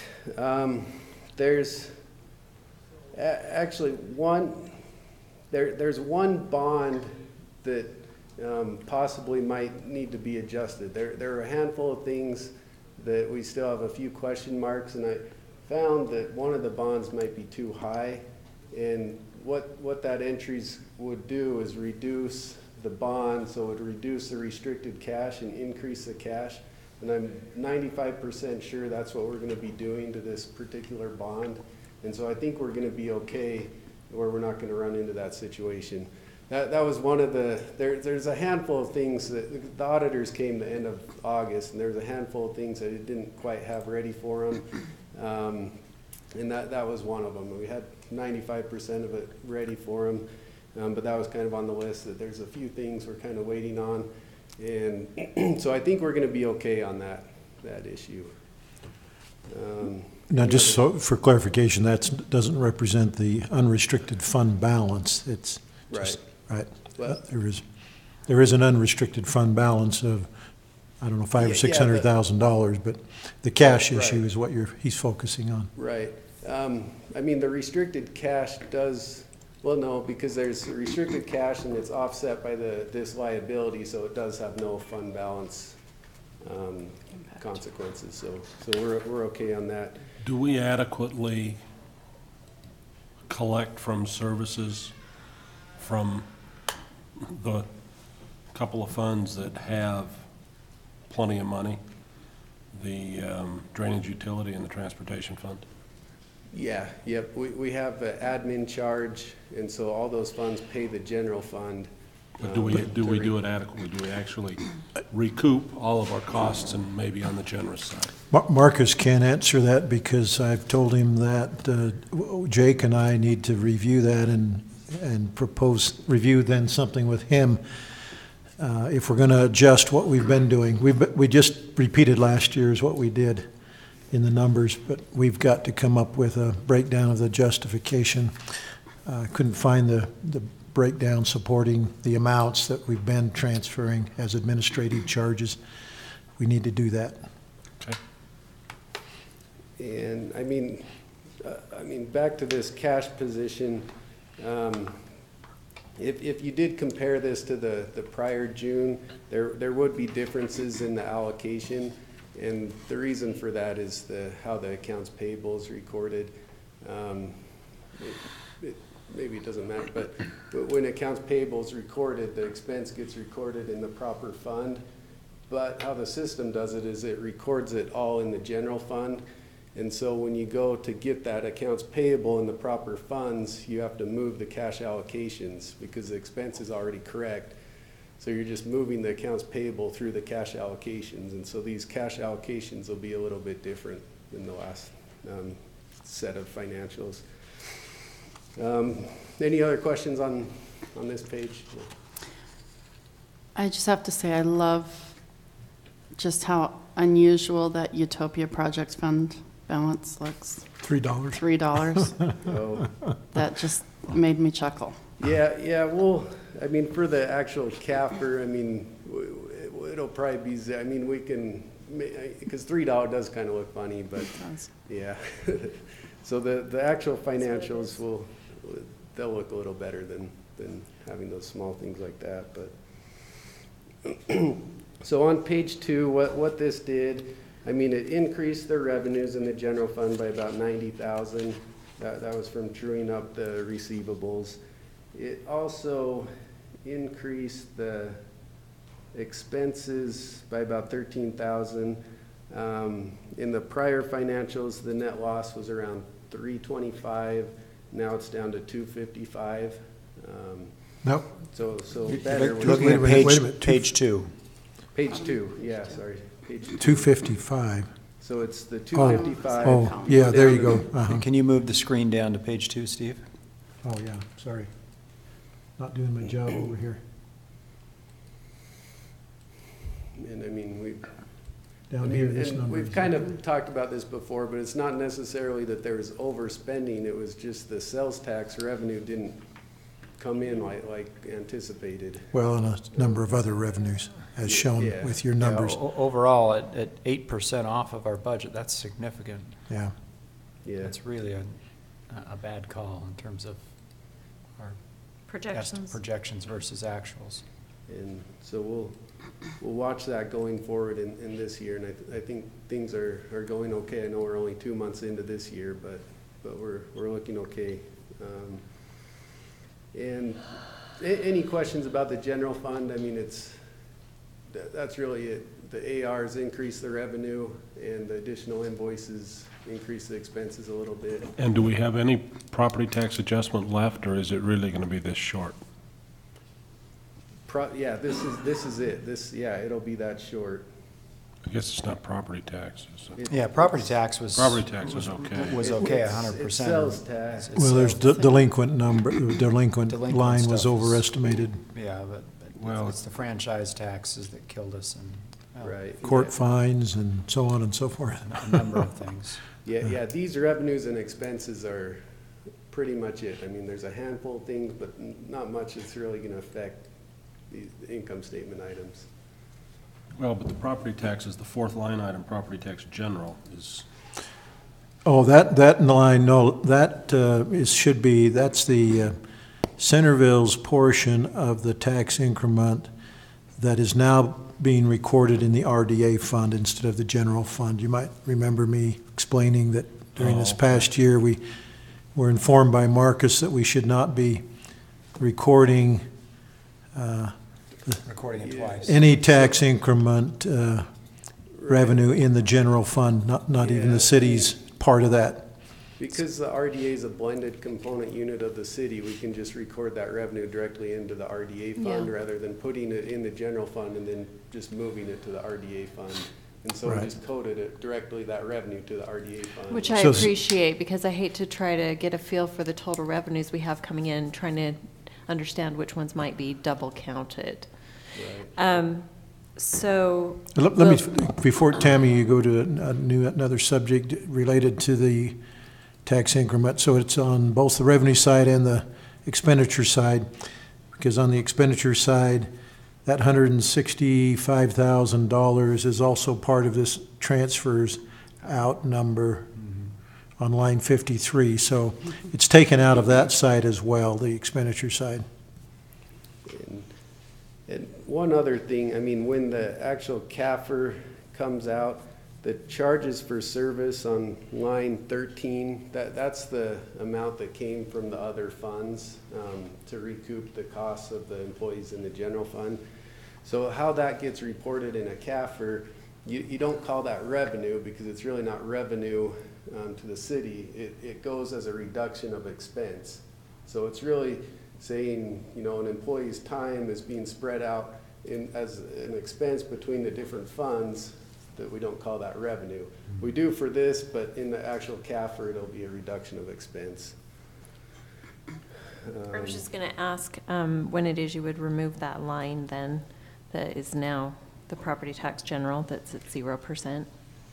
Yeah, so in the new budget, we don't have anything budgeted there. So in fiscal 18, The that line just won't won't be there. exist anymore. Yep, Right. yep. So, okay, any other questions on the general fund? Okay, if we go down to page 3, so this was the RDA fund. The revenues were very similar. They didn't change a whole lot. The expenses did increase. Before we had a net income of $405,000. Now it's $389,000. So there wasn't a whole lot that changed here. Just some additional accounts payable that was recorded. The recreation fund. We originally had $41,000 being transferred from the general fund to the rec fund, but it was determined to back off $20,000 of that, and so there's only a $21,000 adjustment there. Overall, I mean, there's $67 net income in that fund, so I mean that you just want it to break even, and so it looked good there. The only thing that I look at, the auditors didn't point this out, but I think we're actually over budget in the expenditure line item of this. There's just more accounts payable than we anticipated, and the budget for this fund was 176, and our year to date is 189. So it looks like about 12,000 over budget in that fund in the total. Which is a typical problem for the recreation fund. Yeah. Is that timing, or is that we need to work on our budget? That's, well, part of it is predicting what your level of Participation is going to be. Economy's good. Parents sign their kids up for recreation. They do more. Some of it could be the timing as well, fiscal year versus the program calendar. But this is not the first time that we will have had this problem of the expenditures exceeding the budget. But the revenues were also up. Right, it matches up. Yeah. So overall, it's a net income, and sometimes it is difficult. That's the number one finding you'll see at any city is because it's difficult to project what that budget needs to be when you're getting invoices 2 months later, and I mean it's tough to do. So that's So keep in mind our subsidy normally is $41,000 from the general fund. It was only $21,000 this time, and yet we still broke even. So revenues were up as well as expenditures. Right. And in the RAP tax fund, that didn't change a whole lot either. I mean, the revenue was about the same. The expense, it was about $15,000 difference. So we had a net income of $320, where before it was $335. So just additional expenditures accrued. Could we pause there a moment, Sure. Marcus, and let me explain something to the council that you and I talked about. At least this is the way I'm remembering it, and you can confirm or correct me. Yeah. You have this interaction between the RAP tax fund and the Parks Capital Improvement Fund, which is park impact fees. And we want, I think our conversation, Marcus, was that as we expend on this park expansion, this community park expansion, we want all the expenditures to be tracked in the Parks Capital Improvement Fund. And then as needed, we will transfer or create a loan between the two funds. Maybe that's the more correct thing. Right. so that we carry that loan and able to show that as we get park impact fees in the future, they can be applied to that negative number, that deficit, that loan that is owed. But it also gives us the ability to track in one place the cost of that project, rather than splitting the cost of the project between the two funds. In this fund until you run out of money, and then track the rest of the costs over there. So yeah, it's easier to track it all in one fund, have the expense all in one account, one fund. Yeah. That's good, yeah. So, then the cemetery perpetual care fund, we transferred 80% of the charges for service out of that back into the general fund, which is where the expense for that cemetery maintenance was. But that was done to help build that general fund balance. Before, I mean, the net income was about 83,000. Now it's 46,000, but it's mostly due to that change in how we coded the perpetual care revenue. Any questions on anything on that page? Now the debt service fund, nothing changed there.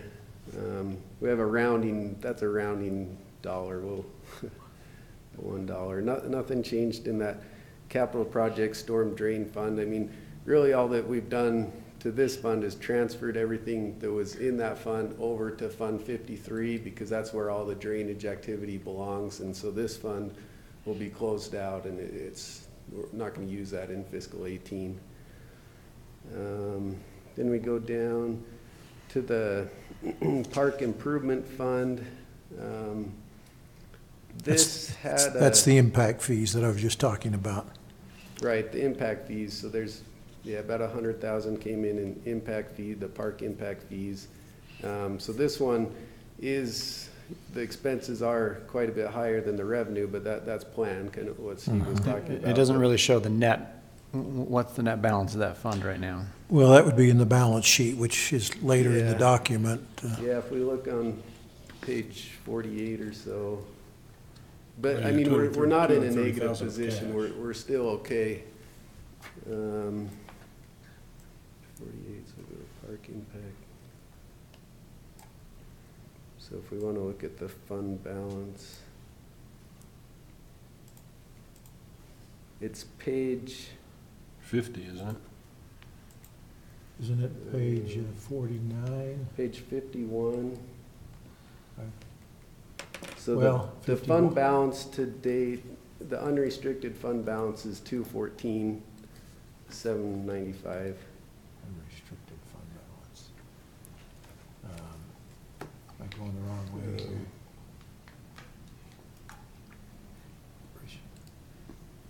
Where are you seeing that number? Well, on page what?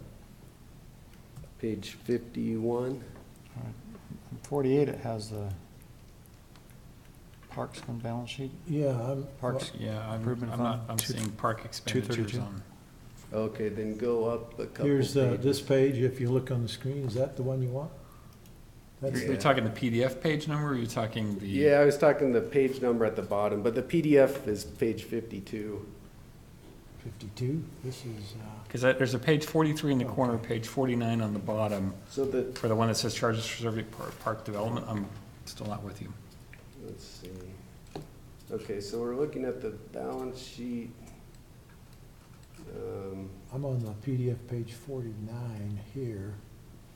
Okay. Park fund.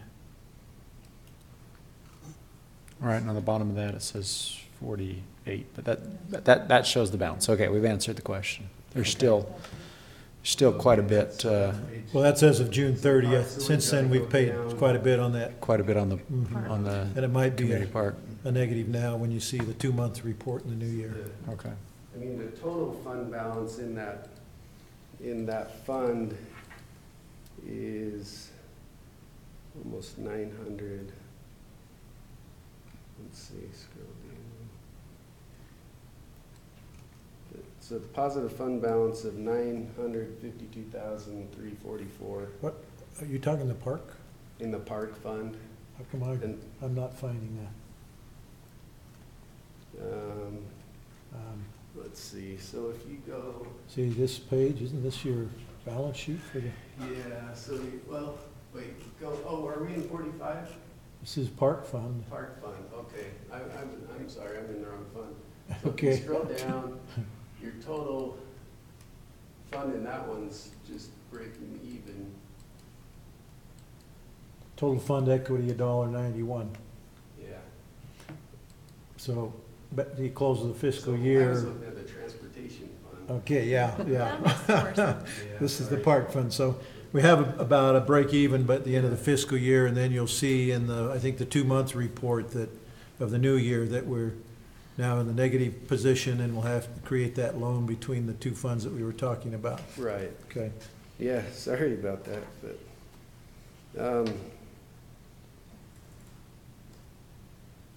okay, but in that fund, I mean, we're still within budget, so we haven't gone over budget on the expenditure side on that. And so the transportation fund, that increased quite a bit. The revenue before was $1,033,000, now it's $1.186 million. Most of that's due to, we got a large Class C deposit in August. Class C money came in. And so overall, the net income's at $874,000 on that fund. Right here, this number right here. And that, yeah, sorry, we're down on that same. We're saving up for the frontage road. Right. Okay, then if we go to the next page, there's the Utopia fund, and nothing changed in this fund. It's the revenues and expenses are the same as they were last time. The water fund revenues, very similar. The expenses are way down, but in enterprise fund, the accounting's quite a bit different. The other funds, you track them under a modified accrual accounting, which is basically cash, but your enterprise funds are on a traditional accrual accounting like a normal business would. And so your expenses, you spend the money, but then for capital projects, you take the money spent on the capital projects and take it out of the expense account and you put it in a balance sheet for a fixed asset. And so the net loss in that fund was $28,000, but now it's an income of $534,000 due to all the projects that were taken out. Sanitation fund. But Marcus, so sorry. Bill, you notice probably on the cash page that there's no longer a negative balance on the water fund cash. Now, that will get negative in this new year as we pay off this Main Street project, but then by the end of the year, we expect it to be back in the positive again. Right. And sanitation, that didn't change a whole lot, maybe by $1,000. So not But a it shows whole lot positive, there. whereas last year the audit said it was negative, right? Or is that Well, just, that's just the was net? That was the What's overall balance? fund balance. So I think we're at pretty much a break even on that. last year as Okay. well. We reduced the negative amount of the fund balance with this closeout. We're still showing a negative fund balance, but then with this new year, we're hoping by the end of this year, we'll come out close to Right. breaking even. It's about around 30 some odd thousand negative fund balance right now. And I mean, it's not going to be a finding, because if you can have a negative fund balance in a fund as long as you have a budgeted transfer in your next year's budget set aside to cover that shortage. It doesn't say you necessarily have to make that transfer. You just have to have a budgeted transfer. But if the operations continue like they have the last couple of years, this fund will be out of that negative position all by itself. But we've made that budgeted transfer just to be in compliance with the state code. Drainage utility fund, same thing as the water fund. We capitalized the drainage improvement project, which brought the income from a $266 up to 699,000. So that was just the capitalization of those assets. Any questions about these? So you're saying where it shows on the expenditure line, drainage improvement project, shows no year-to-date actual, that's Right. because you capitalized it? Yep. So in the period 12 financials, it would have expenses there, but to get that to how you're supposed to for the fixed assets, you take that out. Yeah, several $100,000 in project. Yeah. Right. So, and then the telecom fund, it really didn't change during this process, getting ready for the audit. The Whitaker fund really didn't change a whole lot either, maybe $600 or so. So these were the numbers. I mean, if you go on the next pages, you'll see the detail of the actual Cassell system. But those are the numbers that we gave to the auditors. They came the last week of August. And I mean, they were in and out pretty quick. Like I said, there's a handful of things I'm still working on, but they're done with their field work.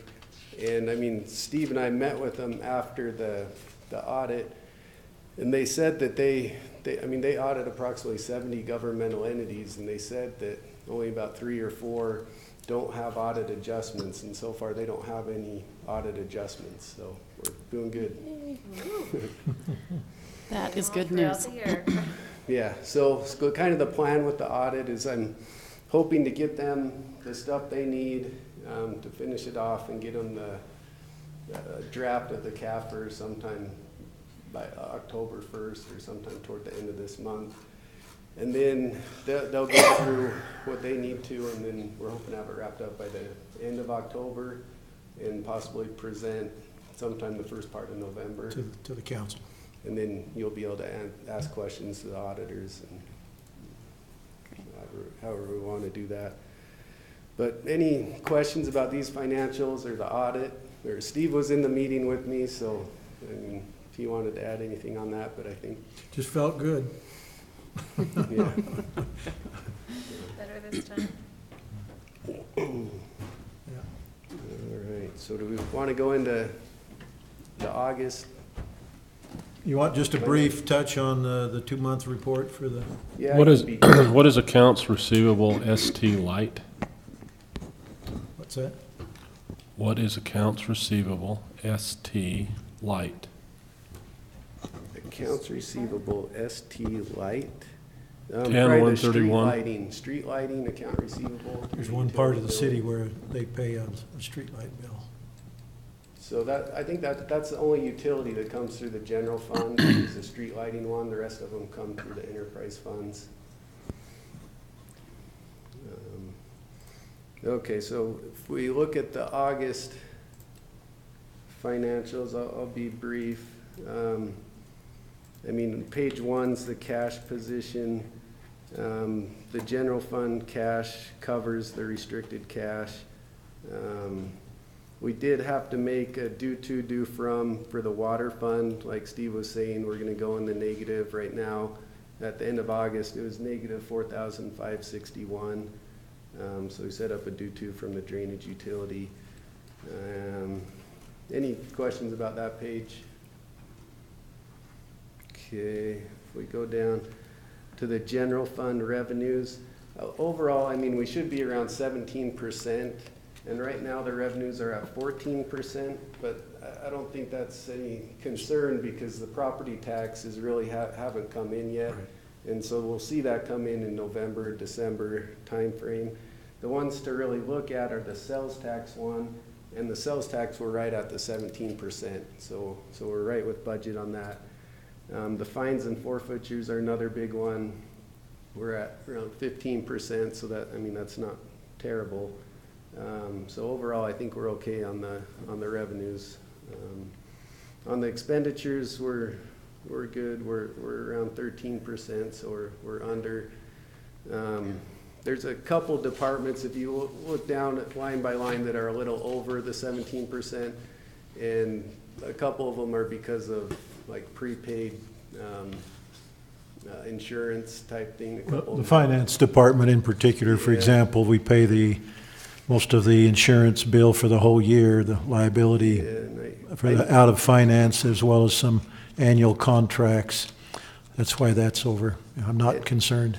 Yeah, and I normally, what I'm thinking to do in the future is set up a prepaid so it'll smooth that out over and then just adjust it as the months go, and so you don't see that part, because it really is a prepaid. And along that line, the parks division is 21%. That's because of the seasonal impact.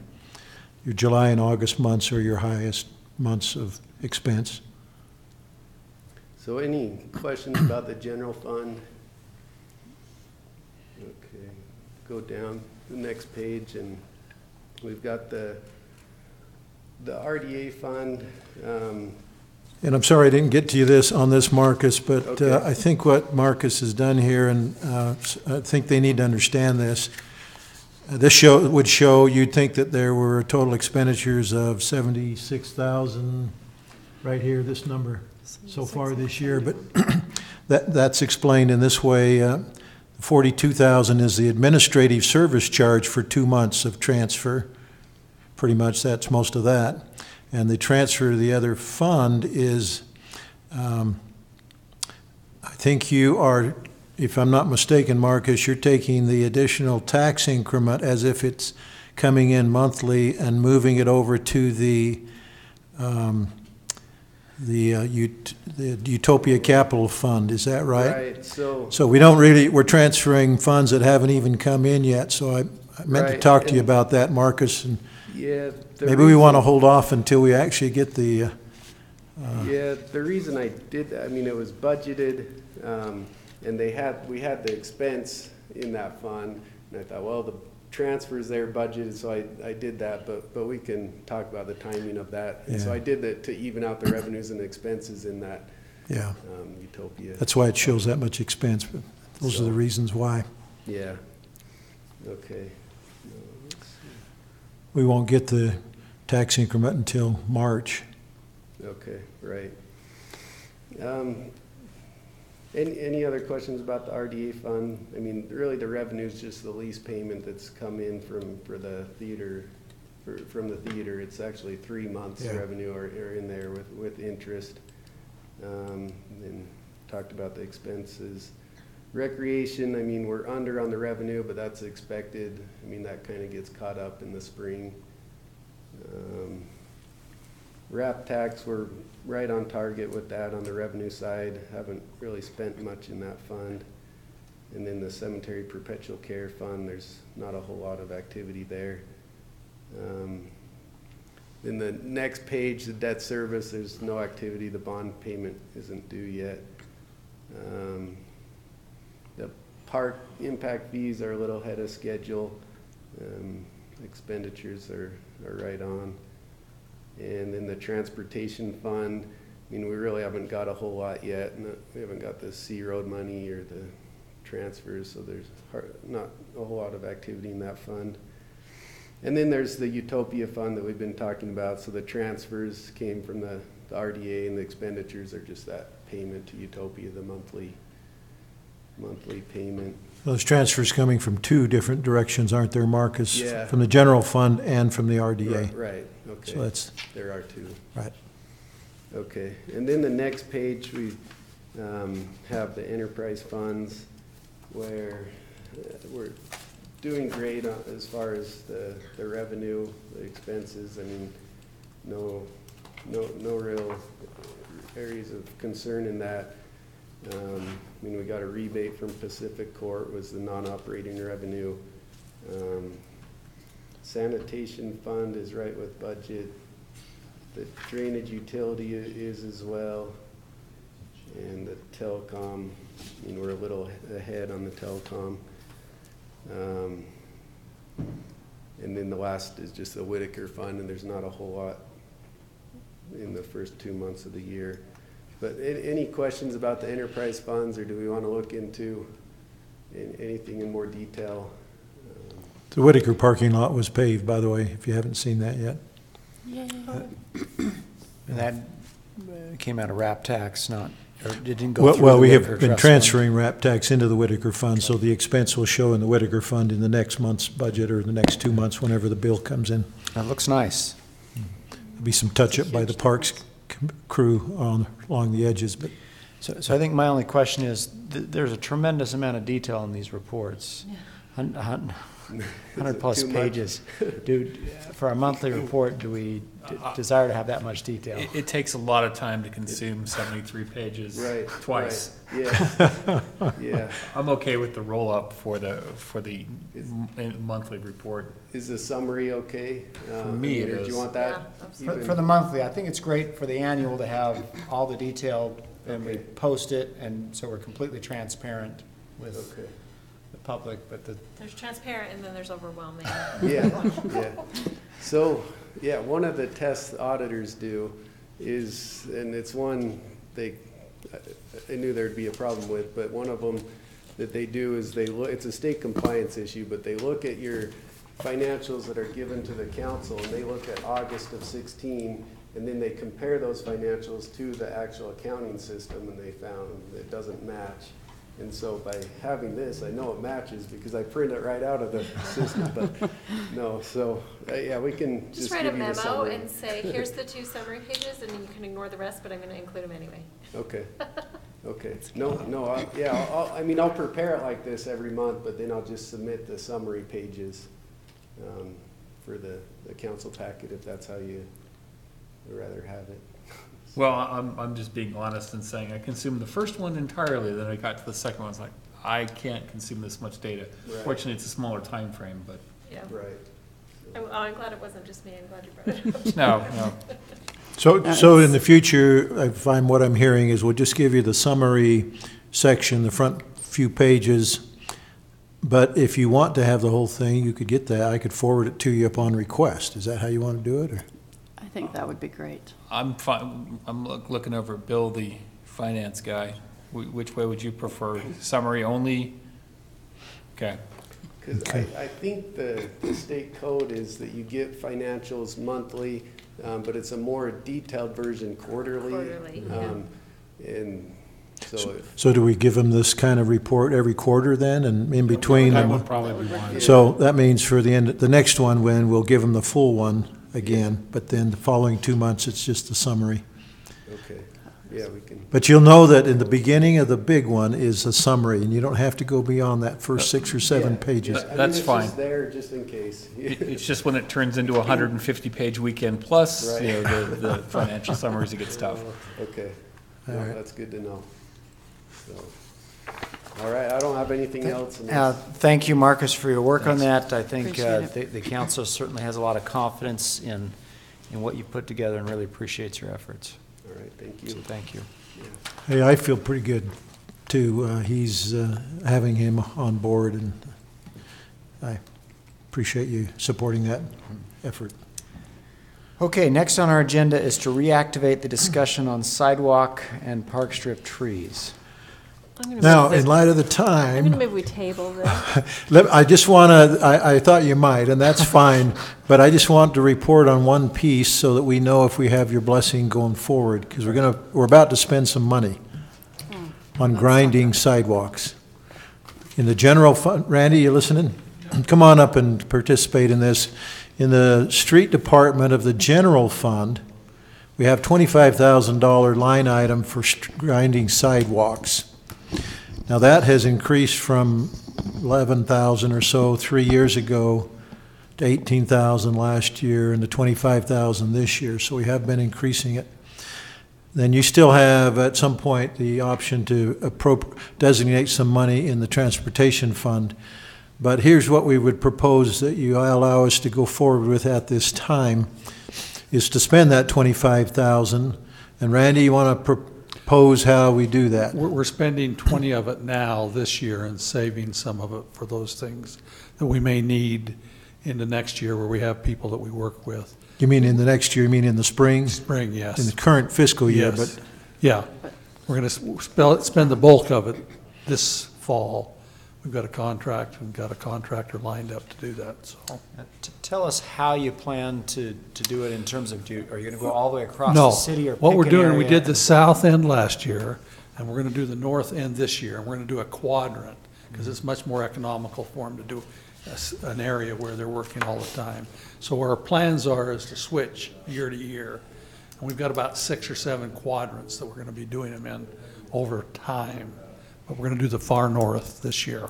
That generates a question, though, Randy, that came to light when I reviewed the questionnaire that the council responded to, reviewed that again today. And one of the questions we asked them was, we said, all right, what do you feel like faults that are 3/8 of an inch or less need to be dealt with? What about faults that are from 3/8 to 1/2 and so forth, 1/2 to an inch?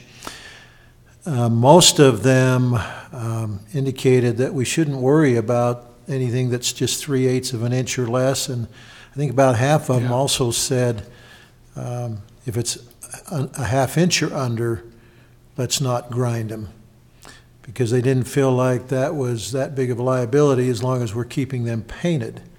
So I'm raising that question now with the council here and you here, because if the 20,000 is going to be do everything that's painted in that quadrant, that's somewhat at odds with what I heard the council saying in the questionnaire. So we need to come. I don't think it'll go that far, but we ought to know. Do we want to do less than 3/8 or less than half or above? Yeah. Anything about an inch over, though, we're not going to do because it costs too much, and we'll end up replacing the sidewalks. Yeah, you'll be grinding too much to leave enough sidewalks. So we're really probably talking that half inch to an inch as the priority point for grinding. But is the council okay if we not do the under half inch at this time?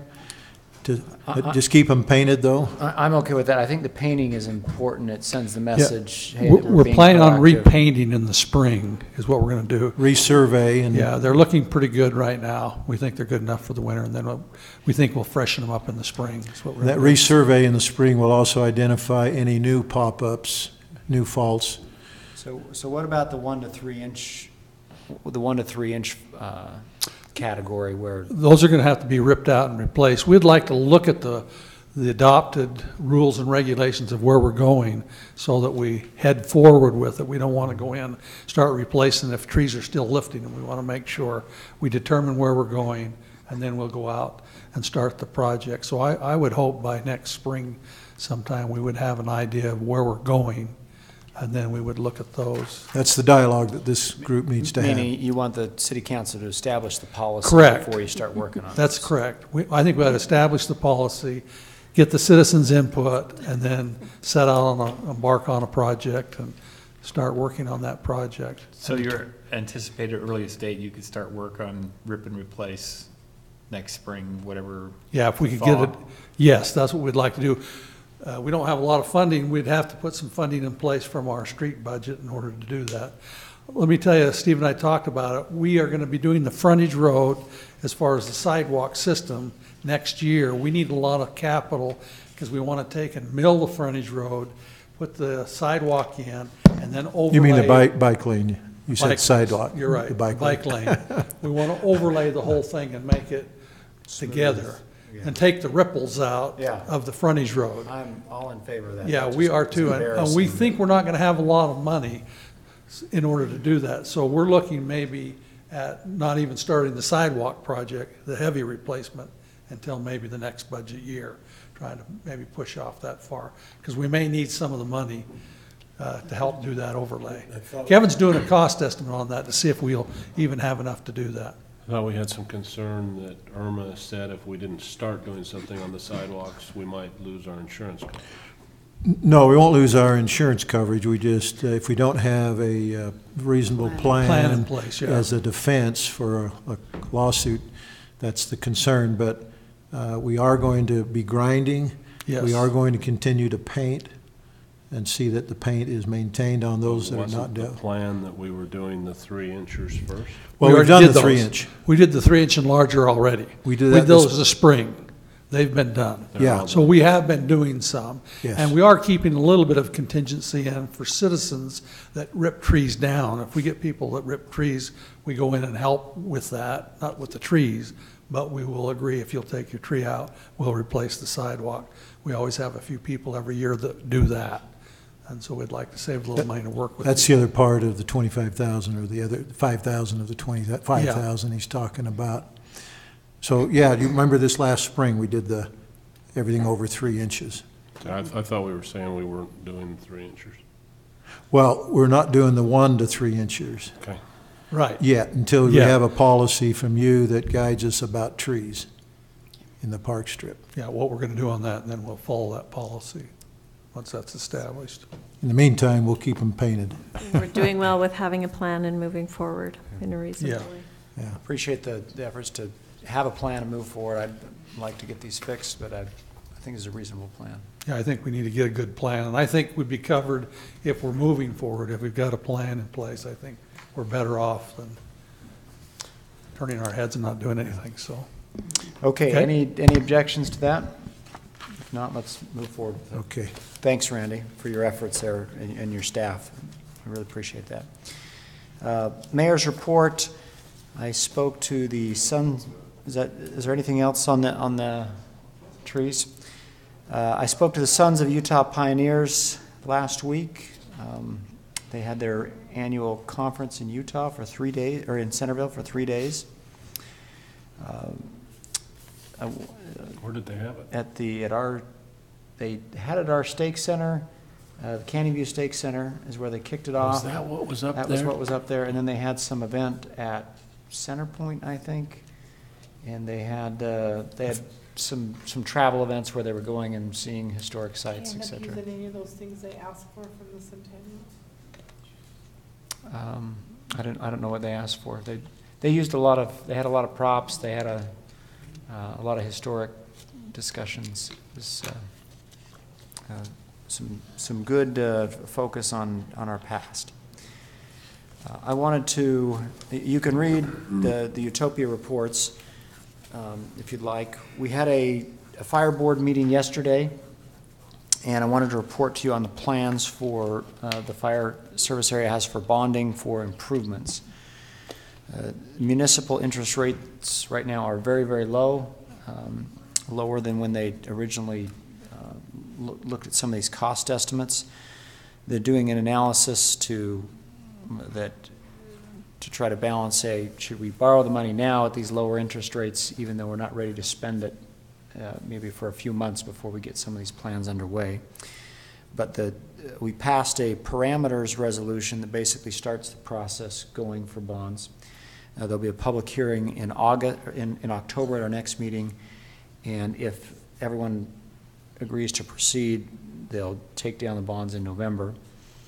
The current plan is to refinance the existing debt, which will be about $3 million. Anticipate they can save about $300,000 in interest costs by refinancing those.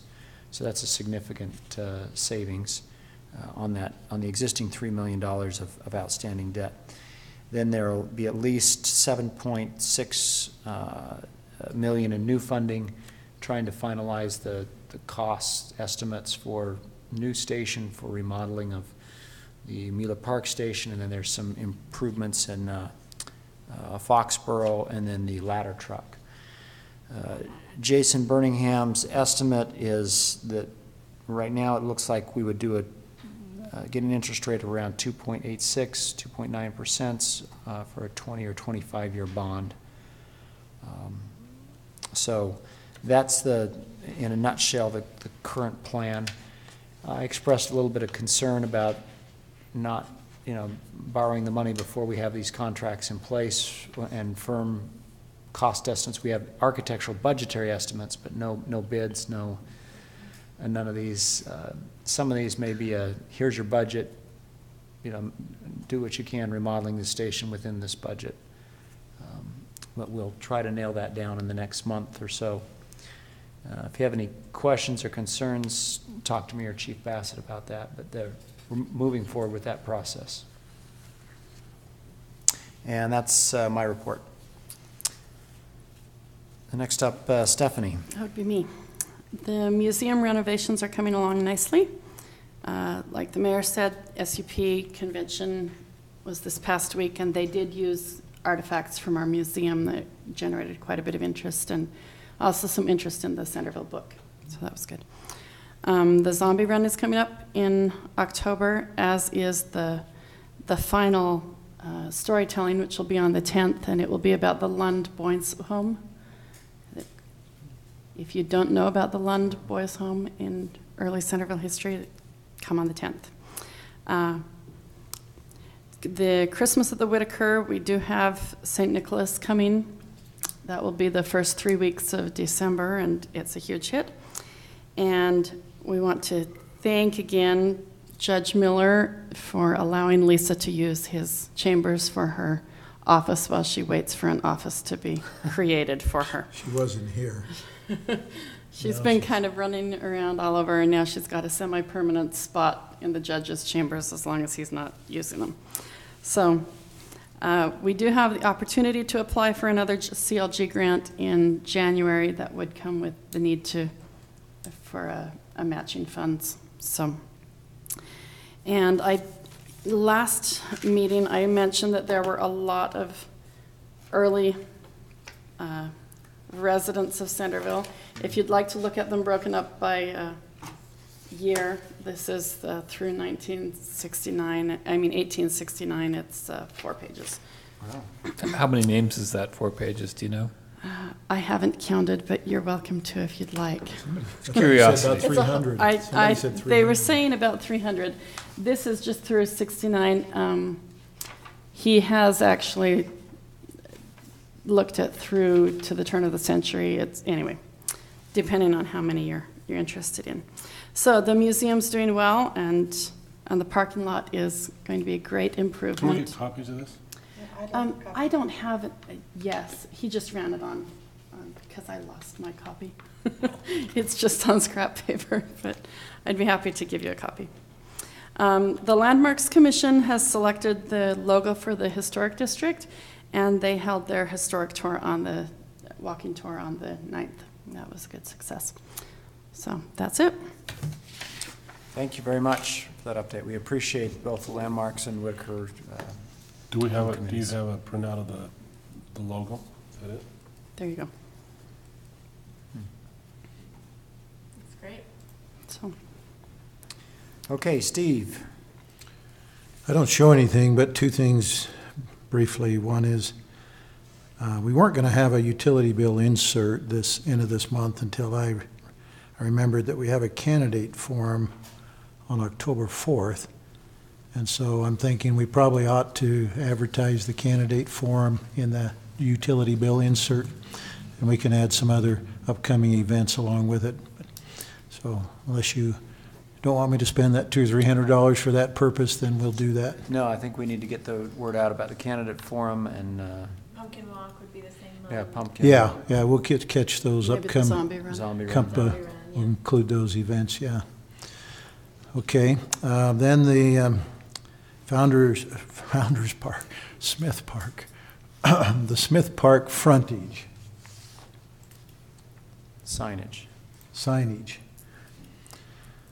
A couple of years ago, we had Dan Sontag do just a conceptual design of what could be done with the frontage along Main Street. This was triggered because we were offered a grant for a bench or some enhancements, and we used it for a bench that's actually ending up over at the trailhead, Maverick Trailhead, because we had to put it to use sooner rather than later. But we had 3 conceptual drawings done. This is the first one here. So here's the Main Street. And this one is taking the existing bus stop stuff and building off of it. Here's where the current sign is, right over here.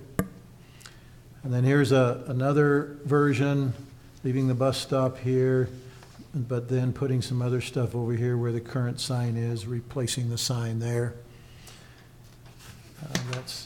That version has the symmetrical concept with the existing monument here.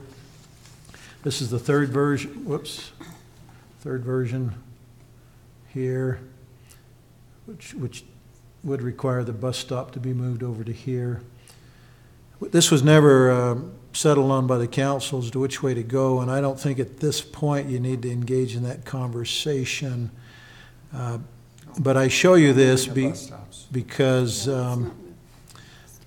there was the mention that we ought to have a conceptual design for the sign, the Smith Park sign, and a cost estimate as a basis for the fundraising, Robin, that you're going to lead.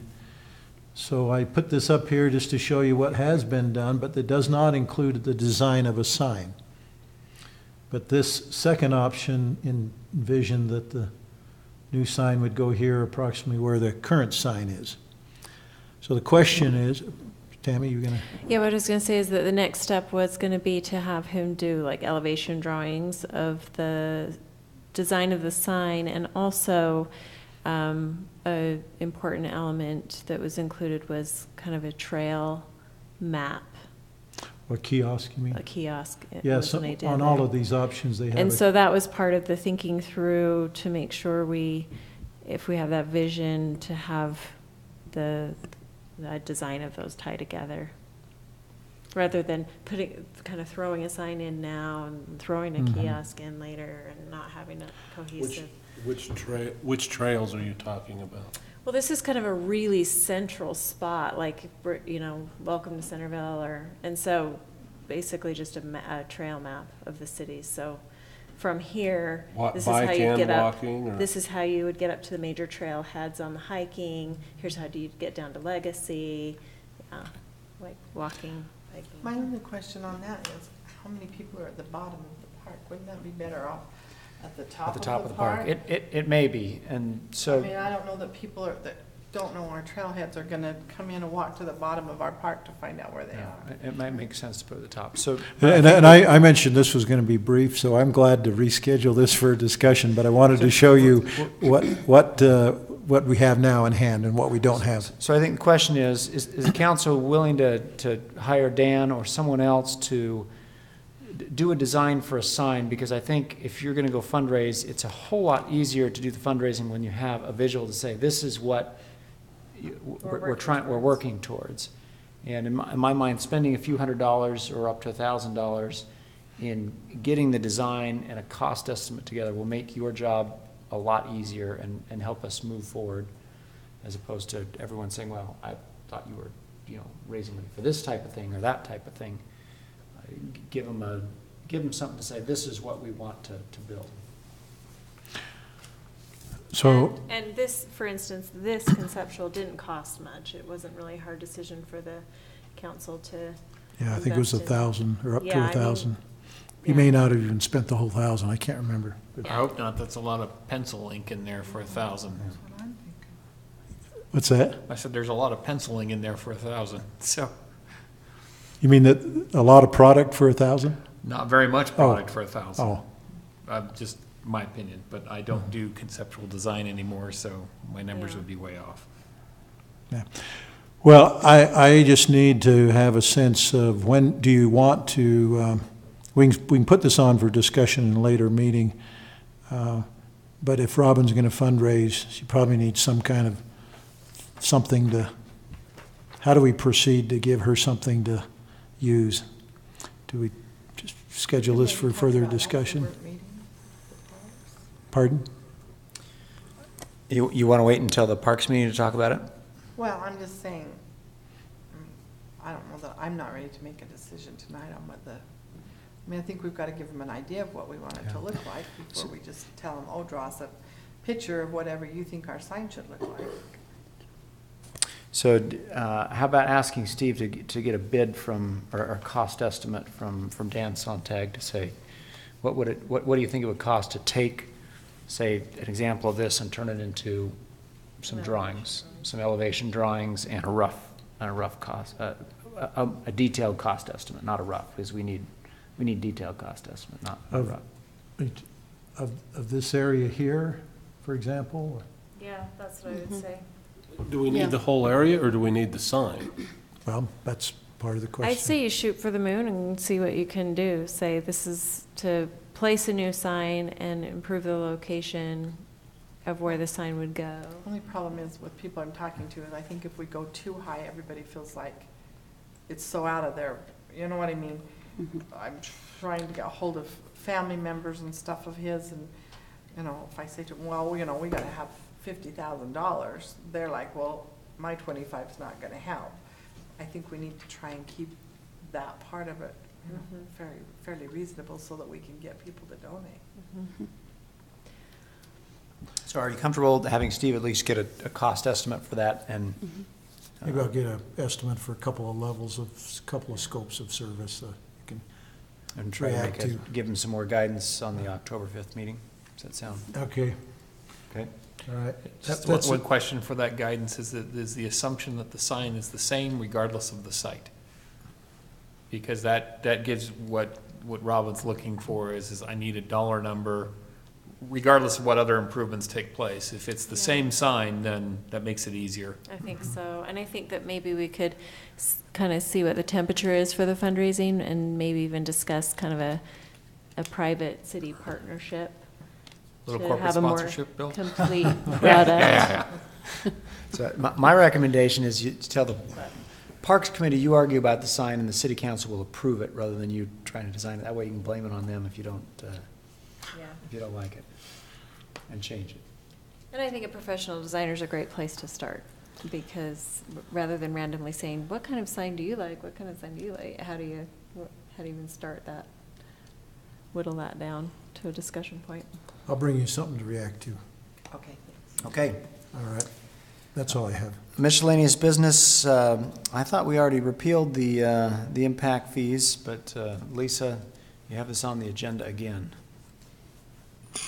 Yes, we repealed them with the ordinance, but we also set forth the fees in the fee schedule.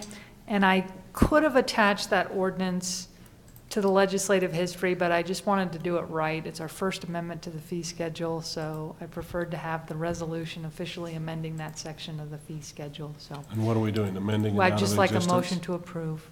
Are we amending it out of existence? Is that what we're doing? We're just amending the fee schedule to eliminate its reference, because we had fees, you know, in the ordinance that we had adopted, so we repealed that, and now we're amending the fee schedule that specifically lists those fire fees, and we're just Took out the taking it ordinance, out. you just never formally changed the fee Right. schedule. Yeah. Okay, so this is ordinance 2017-19, looking for a motion to pass that. So moved.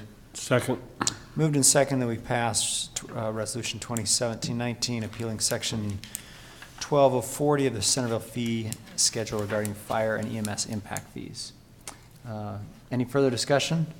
Start the voting with Stephanie. Aye. Aye. Aye. Aye. Aye. That passes unanimously. You've got your Thank you. your record voting on the record. Thank you for the easy items. Yeah, we gotta have one easy one. Gotta have one, yeah. I'm not aware of the need for a closed meeting, No. and I don't have any appointments to boards and committees, but we do need an RDA meeting. Yes. Motion to adjourn the city council meeting and convene an RDA meeting. Second. Moved and second, we move to an RDA meeting. Any further discussion? We have to do this by roll call vote. Stephanie? Aye. Aye. Aye. Aye. Aye. Stephanie, could you ask Paul to give us copies of that list? That's really awesome. Okay, we are now in an RDA meeting. Do you need to take a minute to do anything, Katie, or we're good? Okay, Steve? Well, you want the minutes first. Oh, that's right. Minutes review and acceptance. I didn't have any changes, therefore I will make, anybody else have any changes? If not, I will make the motion to accept the September 5th RDA meeting minutes. Second. So moved and seconded. Any further discussion? All in favor? Aye. That passes unanimously.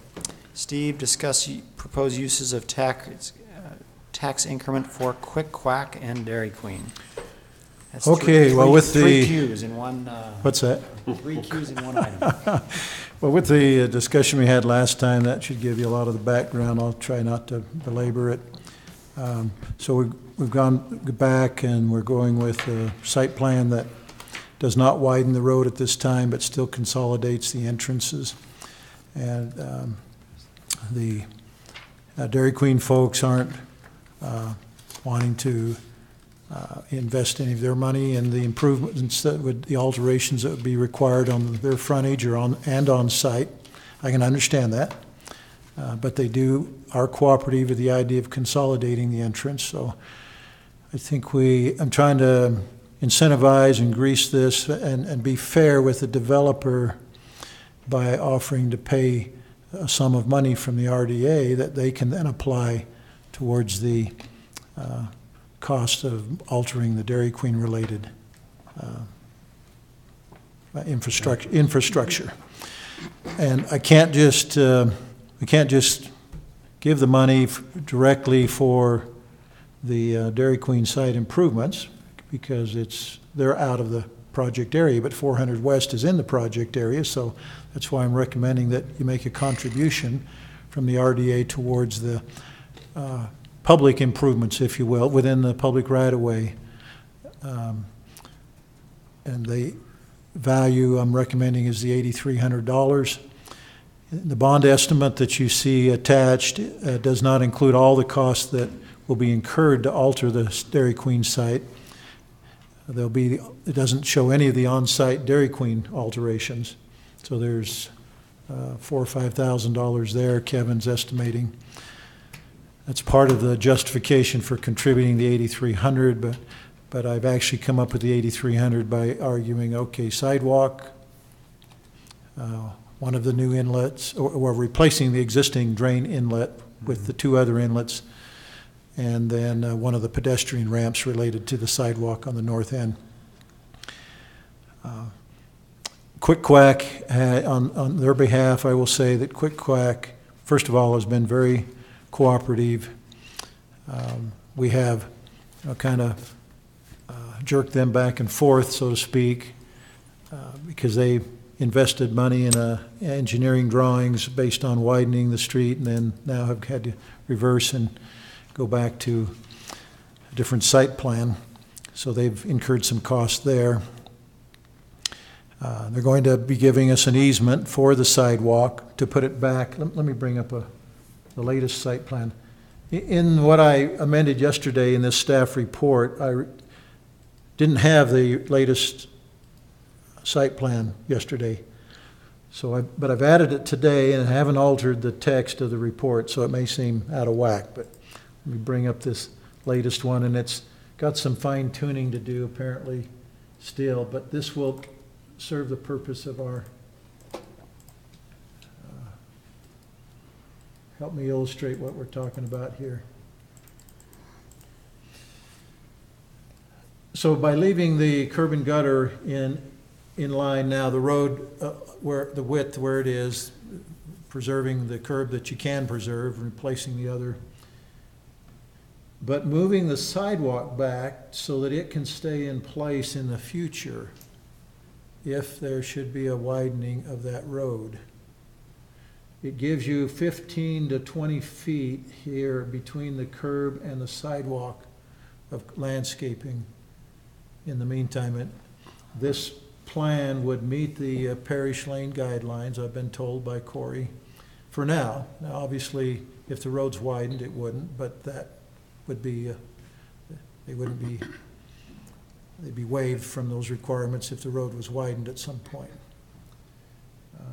Sidewalk's got to be, well, I guess sidewalk doesn't have to be relocated, except if you've got the Parish Lane guidelines that would encourage it to be moved back. And if we're going to move it back, let's put it back here where it can remain in place if that widening occurs. So that's the concept. This sidewalk actually, I think, would turn up here. This is misleading. It would turn up here so that you can cross and continue the sidewalk over there. That's one of the, apparently the revisions that they need to make to this before it's finalized. I think it's a good design and a good compromise at this point. But at least leaves the future options open. Yeah. Is that in conflict with or consistent with the Colonial sidewalk? Because don't I remember that the Colonial sidewalk is quite a ways back? No, the Colonial sidewalk, I think, is out by It's the pretty curb. close to the street, but there's a big berm as well, so now you're just kind of switching, they're moving the sidewalk forward and then having the berm. I can't remember if the for Colonial space in front. sidewalk's right against the curb or if there's a park strip there. I think there's a park strip. There is a park strip. Yeah, there's a Okay. park strip. So anyway, this sidewalk would line up with a new ramp that, or if necessary, a new ramp that would line up with the ramp and sidewalk on Colonial's property over there. So then as far as the pedestrian lighting requirement, would they still be able to put those in right next to the sidewalk? The and- lights would, yeah, the lights would go in here between the sidewalk and this drive area here. Okay, over on that side, so Yeah. then that won't be affected by Right. the There'll widening. only if we be do. pedestrian lights at Quick Quack, not at Dairy Queen. Well, the existing ones exist at at Dairy Dairy Queen Queen. remain. Are they there now? Yeah, there's, yeah. Okay, great.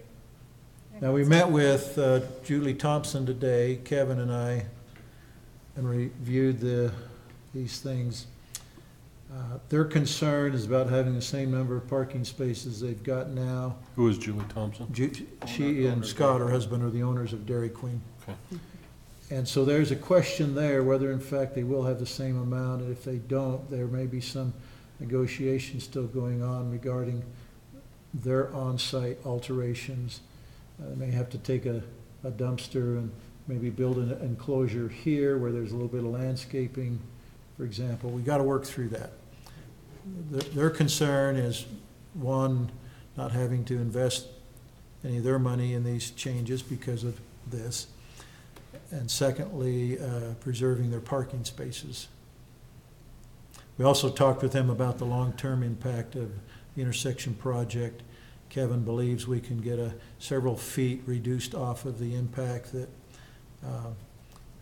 would be the maximum impact that UDOT was showing on their drawings. But that's not something we have to wrestle with at this time to go ahead with Quick Quack and relocating this entrance. Where's the dual turn lanes out of scope of this discussion? Tammy, I disagreed with you on designing out of a transit corridor. I'd certainly love to design out of the potential for a second turn lane at some future point. Is I just don't see 2 turn lanes into a 25-mile-per-hour zone really being effective for anything. So I'm not as concerned about preserving future options for a dual turn lane there myself. I'm deliberately being short-sighted on that one. Well, at some point, we would recommend to staff, whether it be in a year or 2 years, that you, or sooner, if you'd like, we ought to have UDOT come and meet with you and explain, talk about the outcome of their corridor study, how the interchange and these intersections relate to each other, and answer your questions. I would suggest that you not jump to a conclusion as to whether we should or shouldn't until you have that kind of a. Oh, I would definitely entertain it. I can't logically put the two together with the speed zone that Paul has talked about. Wouldn't it be nice if we could change some of the speeds in that area? Because feeding 2 lanes into 25 I can't fathom where that makes sense, especially when you've got a parking lot coming into Center Point. But Yeah, I'd love to hear them. and police chiefs would tell you that 30 or 35 is more appropriate for that road. But we've never done it because of just haven't faced the. Is that our road or is that? It's our road, 400 West, yeah. So we could do it. We should think about it. I was fairly vocal, and I agree 100% with what George is saying about the dual left turn lanes. But I did some informal polling of fairly large groups last weekend and find that the majority of the people that I polled do not share my view. I sent everybody an email about that earlier today. About the this main intersection? About the main left-hand. parish. About the main and parish. Yeah, that's what I meant about this intersection right here. Yeah, so I share that for what it's worth. The other thing in last meeting that was discussed briefly, Stephanie made a comment about the crosswalk over to Colonial from the theater, from Center Point. I believe that we are going to have a problem there if we don't get some kind of a light that can be turned on during Before and after theater performances. Some kind of a flashing light. A flashing light. It's quite a dash across that street, is. yeah. It is. So we've increased the painting, we've put the little signs on the curbs, but It needs a light. It needs a flashing yellow light. this is in the RDA area. That's maybe a question that we could ask the chief to look at. I would be supportive of that because it's a little scary. And there's a lot of kids involved in that. And it's dark, even in the summer at night when they're coming out. I wouldn't mind asking the chief to say, if you could include some pedestrian flashing lights here, what would you recommend? That would be great. And at least get a cost estimate so it's on the radar of, okay, when could the RDA put this in? Consider it there. I'd love to, the other crosswalk that worries me is down by the library. You see a fair number of people crossing back and forth by the library. And if we could find a solution, I think there's other places I'd be interested in using that. Yeah, you see them, and I don't understand why at the library. Where are they going, to Home Depot? Actually, a lot of people That do park crosswalk over there is because it's easier, and then they so come much, across. yeah. But the parking lot's never full. Well, it is during the children's programs. is When they do the children's programs, that parking lot's completely full. And it just gets used regularly, just for residents walking to Especially right there Target. in the back of Target, Yeah. on the south side there. So they're walking over from From the the easier condos. parking. Right. Or maybe they're just on a walk with their kids, they stop and play at the library park, then they head to Target to pick up some groceries. I'm surprised at I how. guess I'm lazier than most. I don't drive to the store. So, and just for creative thought, I've seen these in a couple other places where you have crosswalks that are specific to a tied-in feature, like warning actors crossing or something like that. You actually, it gives you more situational awareness because it's not a pedestrian. You're like, wait a minute, that's a pedestrian sign, but it says actors crossing. Warning, librarians My crossing. my very favorite one of all time is in Haleiwa, and it's surfer crossing. And it's a picture of a little guy. Oh, really? Yeah, That if would get it's your allowed, I mean, it does get their attention, and people will talk about, hey, by the way, watch out for the actor crossing. Yeah, librarian crossing. It would get your attention. You're right. Yeah, so as long as it doesn't violate any state laws related to warning signs. I've seen them in other places, and they are very effective. They do stick in your head. Add a second one that says actors crossing. I'm okay. Okay, so Steve, you need a specific motion to authorize this use of. Yes, it would be Parish Lane Gateway Project area funds that you would use for this purpose, the $8,300. And is that the amount that you're? That's what I'm recommending, yes. And we've kind of negotiated that as a reasonable sum with. And is Quick Quack good with that number? Yes, they are. Okay, I would make a motion that we authorize $8,300 out of the Parish Gateway funds. Tax increment. Funds to help fund the improvements in the public in the public right of way at the Dairy Queen Quick Quack entrance. Is there a second to that? I'll second that. Just waiting because this is your one meeting to do that. Any further discussion? Yeah, let me explain in response to Stephanie. She asked, do we have the money? The spreadsheet I gave you shows that there is some uncommitted portion of the current RDA budget related to the Parish Lane Gateway. Now, is there actual cash there? Well, if we let Marcus stay with these transfers that he's made, then there may not be any cash, and there'd be a temporary borrowing, if you will.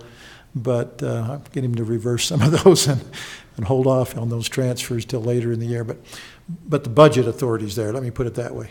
And the sum is not so substantial that I think it's a problem. I think by the end of the you're really, in essence, what you're doing is loaning from the restricted portion of the RDA to the unrestricted portion. Okay. Yeah, within the same fund, though.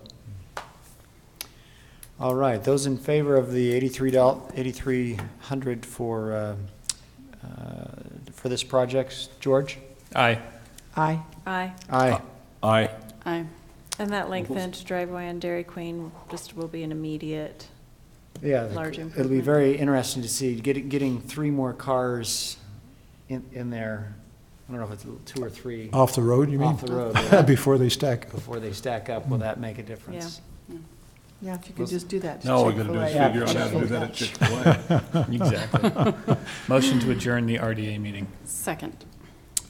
All in favor? Aye. We're adjourned. All right. Highly in favor. Hey, that was pretty You close. were, wow. What'd he guess? He said 10:30. Crosswalk and actors crossing. Ah. I like it a lot. What were you saying? What were you saying?